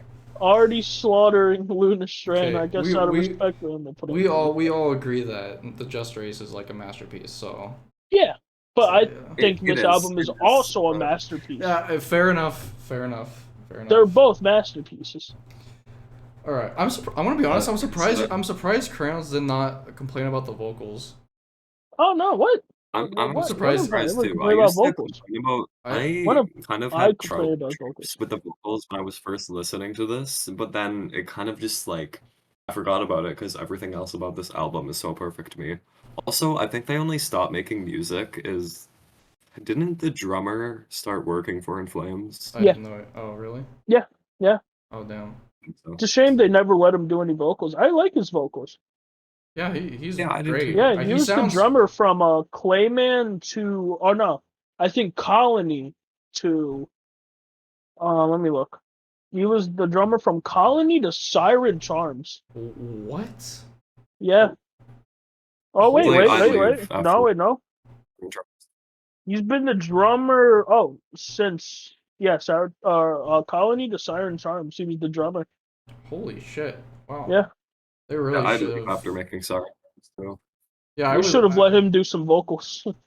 Yeah, they probably would have made And Cyber or just Charms a little yeah, bit more, you know, listenable. yeah, listenable. or he could have just convinced them to shoot themselves on that horrendous album. Good God. I All mean, he right, was I just don't a drummer. He know. probably didn't have much. here we go. Things. We got five more. Let's do this. I've And left. all right, cool. We got the other. Oh no. We got the other Oh Arch no. Enemy one. Oh wait, he's also in the Halo Effect. Oh, he is. Yeah, he's a drummer for Halo Effect. Oh, fuck, that's awesome. Wow, what a fucking dude. He's awesome. Damn. Yeah, right. Give this man a raise. Yeah, really. Alright, Okay. let's see.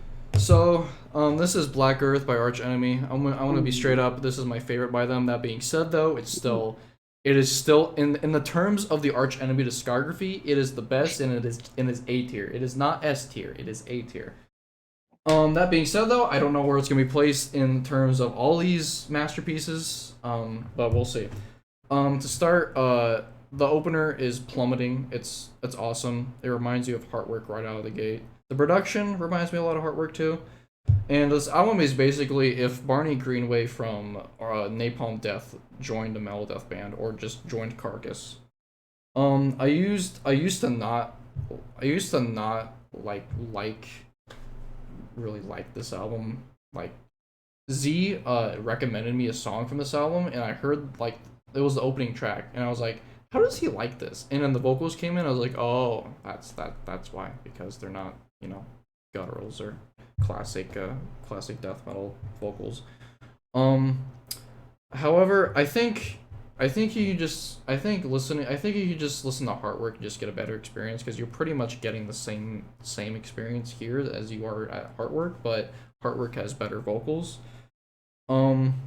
Some highlights for me from this album are Bury Me an Angel, Dark Insanity, and Cosmic Retribution. Fair. I have a feeling of what you guys are gonna say about this album, which I completely understand. This is not a favorite of mine at all. But I think it's good. I think it's a good album, but that's all I have to say about it. Aaron, whatever you think I'm gonna say, you're completely right. This is so boring and forgettable and mediocre. God, I listened to this album 1.5 times and I still can't remember anything. Like, maybe even twice. I don't know. See, this is so forgettable. I forgot how many times I listened to it. This just goes to show how mediocre this is. This is my least favorite album off of this whole list. This is so incredibly boring and mediocre. Like, it's good, but at the same time, it's not good. It's just so. It's it's production. I feel like it's still like kind of below average even for like this type of melodeath, and vocals they're good. At the same time, not something I can really complain about. Though I kind of feel like the album starts off kind of weak and then starts getting stronger as you go.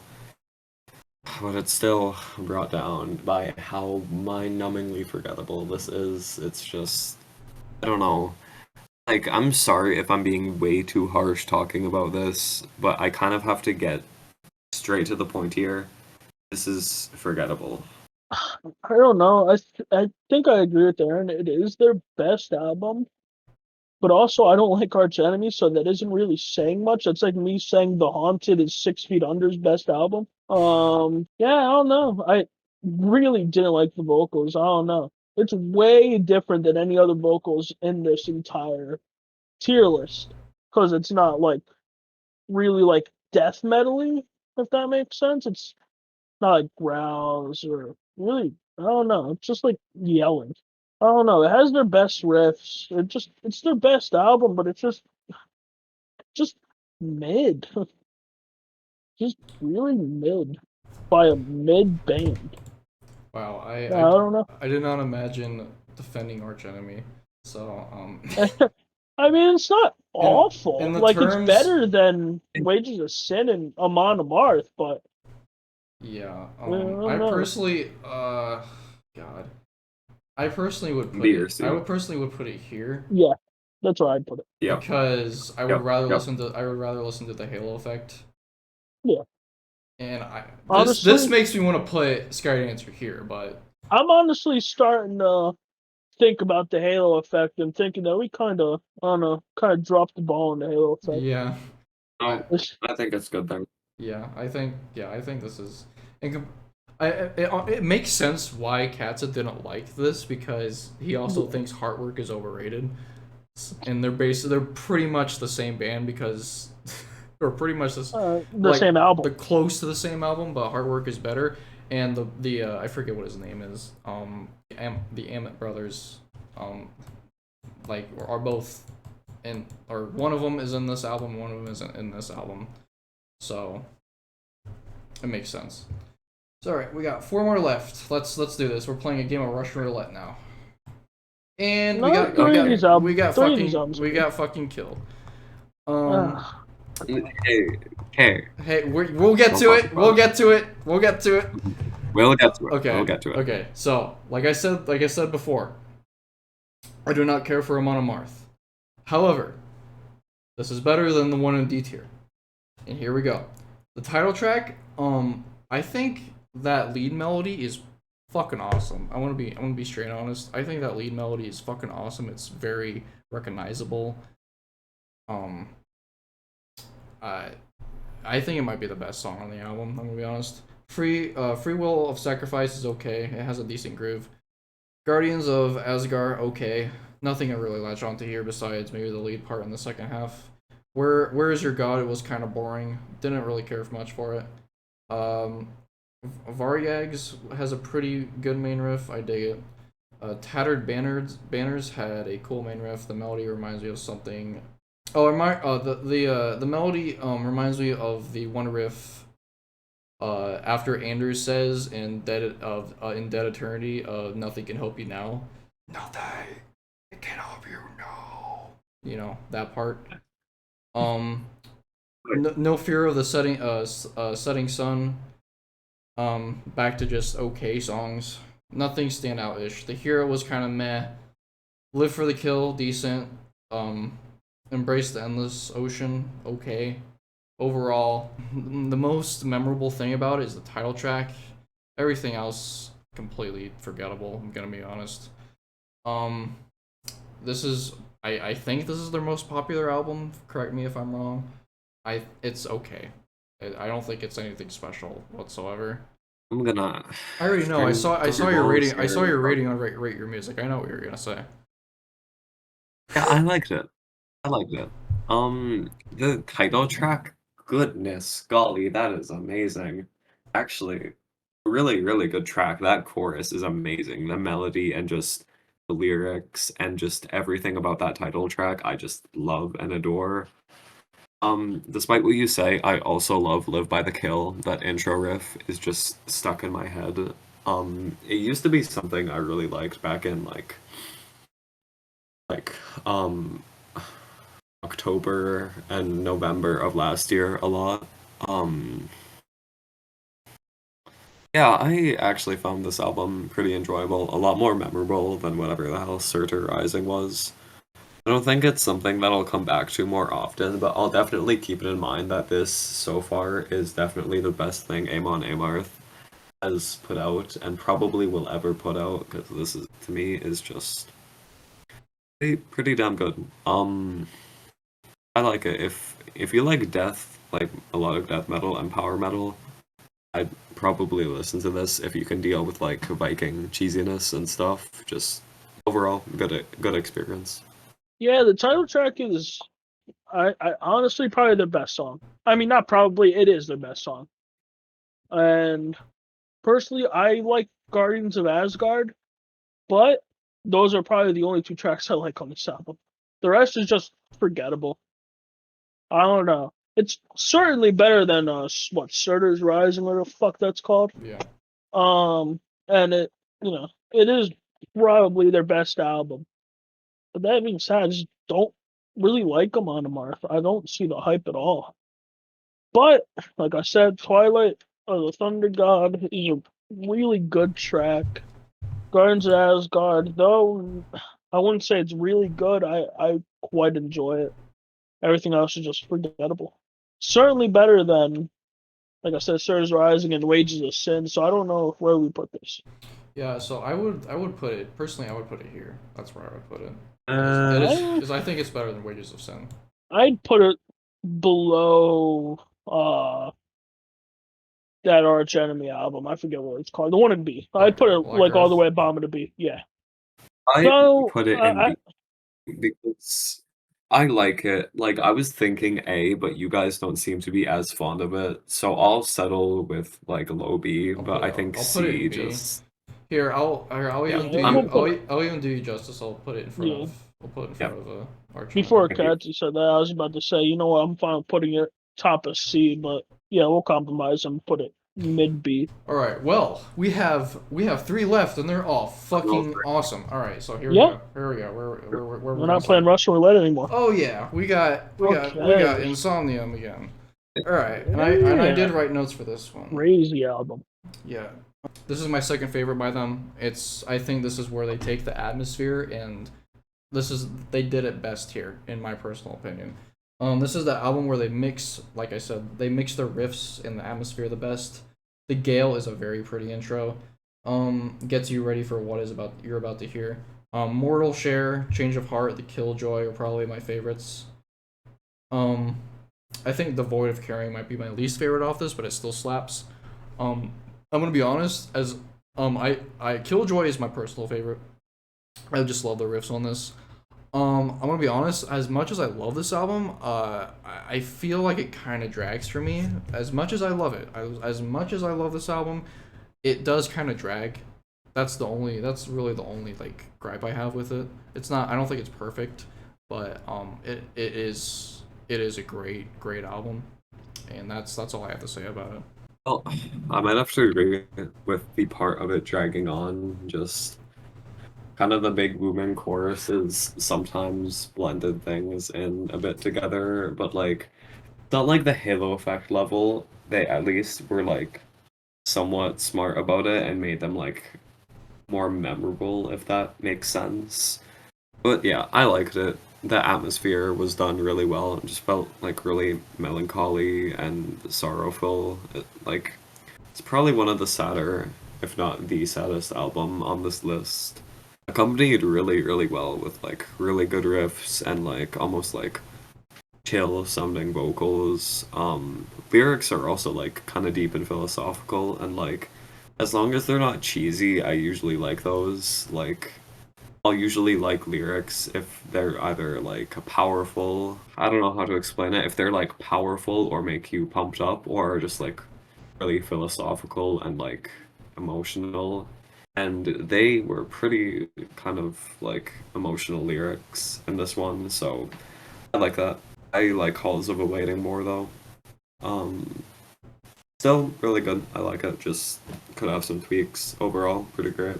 Yeah, I agree with you too there. It does kind of drag, and I think it kind of blends together, especially with some of these songs being pretty fucking long, especially, one being 10 minutes. But I don't know, it's what I've come to love about Insomnium. Like the grand choruses. I love the atmosphere and the vibe of it, like that sorrowful vibe. I personally like it more than the other Insomnium album on this tier list, but I can see why you two don't. That's pretty much all I really gotta say. Okay. Are we all settling for S tier? Well, We're wanna put probably it next gonna have person. to. Where would you put it, Katsu? Honestly, I'd put it in like high A or like bottom of S, but Yeah, I was thinking like bottom of S, Yeah, that's fair. or perhaps in front of At the Gates. I could settle for that too. I do like it more than that At the Gates album, so. Okay. All right. Since we have 2 left, I am just going to choose one, and we're gonna do a Cantorius Quintet. Okay, Even the to best start out, raps. I did not write anything for this album because this is my fourth favorite Melodeath album. Um, so this album is the most black metal influence out of everything on this list. It is icy, it is cold, it is some of the riffs just like are like tears in fucking riff form in my opinion. Like the intro riff to In the Twilight of Fear. I just love that album so I just love that song so fucking much. Silence of the World Below, the title track is fucking great fucking riffs. There are so many catchy riffs and melodies across this album. The Orchid Sleep, like that intro, like that quiet, like the mellow, clean guitar melody, just so good. Um, the Black Spiral it has this chord progression that just I love. I've heard that chord progression in different albums too, and I just love it so fucking much. Um, okay. The vocals, I don't know about y'all, but I love the agitated like sound of like Melodeath vocals because it sets apart from like literally everything else in the genre.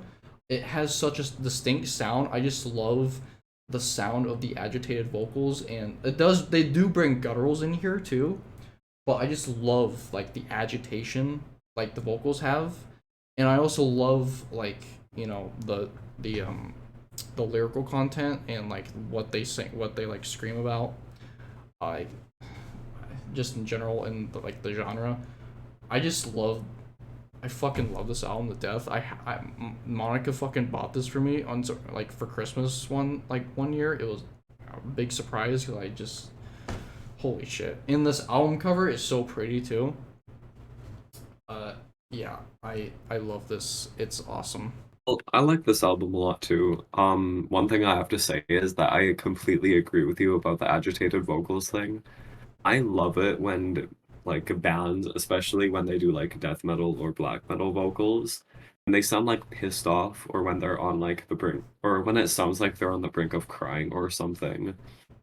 Just it's like this new level of emotion to the whole song. Like they don't care as much about like the musicianship, and it's more kind of just like the punch of it. Like I'll use some random other song as an example, like that's not death metal but has kind of like those kind of sad things. Early Sunsets Over Monroeville on ugh Early Sunsets Over Monroeville by My Chemical Romance. The last half of the song, vocalist Jardway, it sounds like he's about to cry, and it just makes that song stand out so much for me. So when you kind of take it and put into like more heavy albums like this one, it just sticks out a lot more. It's not like as the same level as Early Sunsets, but you kind of get what I mean. I'm getting really off topic here, but I think I might have got my point across. If I didn't, I don't know, is what it is. But yeah, I like this album. It's one of those albums too where you see a really cool album cover and you're just like, please let this be good because this album cover is so cool. And then as soon as the final track finishes, you're like, okay, I was pleasantly surprised that this was really good. This is really good. I also like the song structure on some of this and how much it leans on kind of old school mellow-deathy stuff along with like kind of old school mellow black. Overall, really, really damn enjoyable. I like this. Yeah,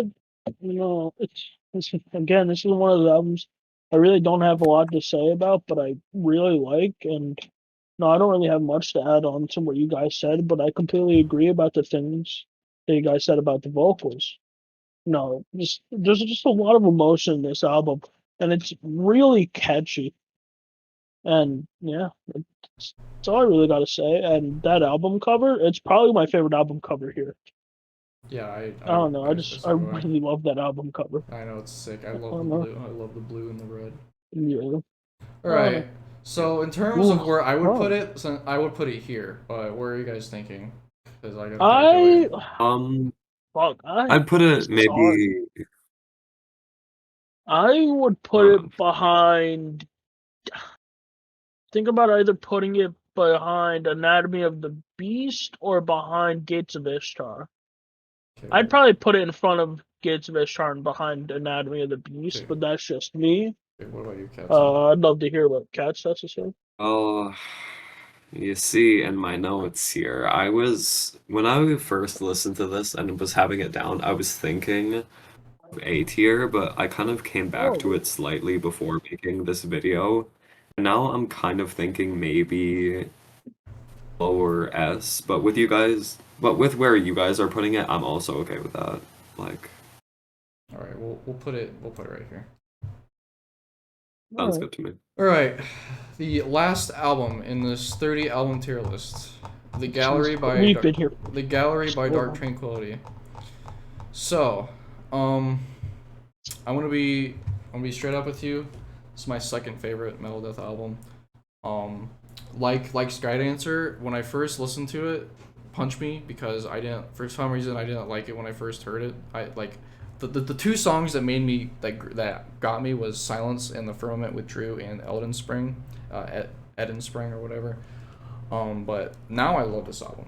So Punish My Heaven is just a shreddy fucking masterpiece of a song. Silence of a Firmament with Drew is one of the slower songs on this album. The riffs and melodies are so good. Eden Spring has my favorite riff from this entire album. Letha is that intro is just so like once it plays, you know what song is playing. Um, mine is the Grandeur and of McColony Burning. I feel like should have been one song, one epic song. But that is just an amazing closer. I love the acoustic. I love the riffs. I love everything. And like I said in my Dark Tranquillity video, I think the production here is like Symbolic by Death is just timeless. It sounds like it could have been released yesterday. The vocals are great. They're fantastic. Um, so many sugary melodies like across here. The bass sounds good. Just the album cover is so gorgeous too. Just everything you want in a Melodef fucking album. I adore this album. This is behind the Jester Race for me. Melodies, they're too sugary, D tier. Yeah. Um, Too much melody. No, fuck it. oh wait, it can't go back now. I'll just hold it. Yeah, that's fine. But seriously, in all seriousness here, this is my third favorite Melodeath album ever. But man, I love this. Punish My Heaven, top 3 album openers ever. Just so good. The little drum fill before like the and then that scream. Oh goodness gracious. Oh god, it's amazing. And then the little and then the more like almost like dancy, prancy, schmoosy, schmancy riff. And then it just keeps on going and it feels like it makes you want to dance and just move around and stuff. I just love it. And then that's right, you'll suffer my punishment. God, I used to think that was so cheesy, but now it just pumps me up so much. I'm gonna go over to Letha for a second, or however you say it. I think that is one of the 4, maybe 5 songs I've genuinely like sobbed to. Good man, it's so beautiful. Lyrics are so great too.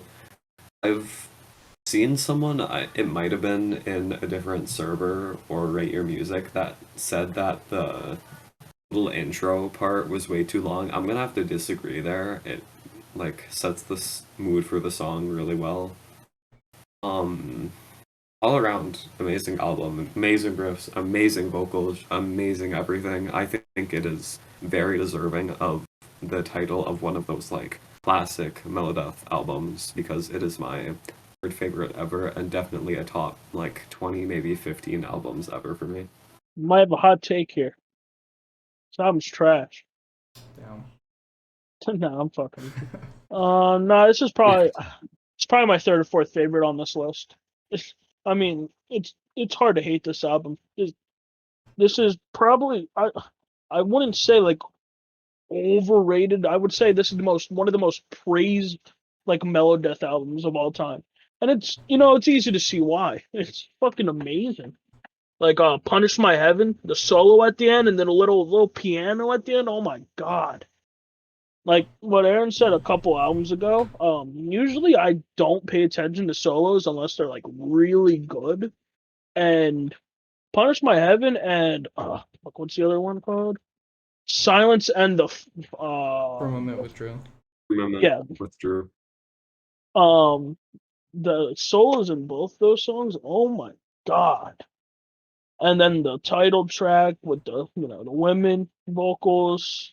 It's just an amazing album. I don't know. It's not much I really can say that hasn't been said before.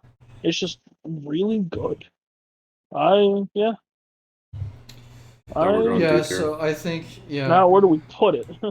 Yeah, D tier. There If we I could put it any lower, I would. I'm definitely feeling it around here. I'm feeling I already- between I already- Edge of Sanity and Sacrilege. I don't know. With how I'm feeling right now, I'd put it above Sacrilege. If we put it above Sacrilege, If Aaron agrees, if we put it above Sacrilege, this is literally my top 3. There we go. What a poetic end to it. No, that's yours. There you go. Sure. Your top I 3 like all it the way how at the top. our top 4 is just warm colors. Yeah. I know, it's awesome. Yeah. All right. All right, let's go Overall, if someone posted this in like a tier list channel, I would have some disagreements, but overall I would agree. Well, yeah. I'd move some stuff around S, but Yeah. and definitely some stuff around A. Yeah. Maybe So- I'd put Lunar Strain a little bit lower. I don't like you. Oh yeah. All Yeah. right. That has been the Melodeath tier list of all 30 albums I included. This video got a lot longer than I thought it would. Yeah. But so there's a lot of editing I'm gonna be doing. So anyway, thank you all for watching, and thank you guys for being here to do this.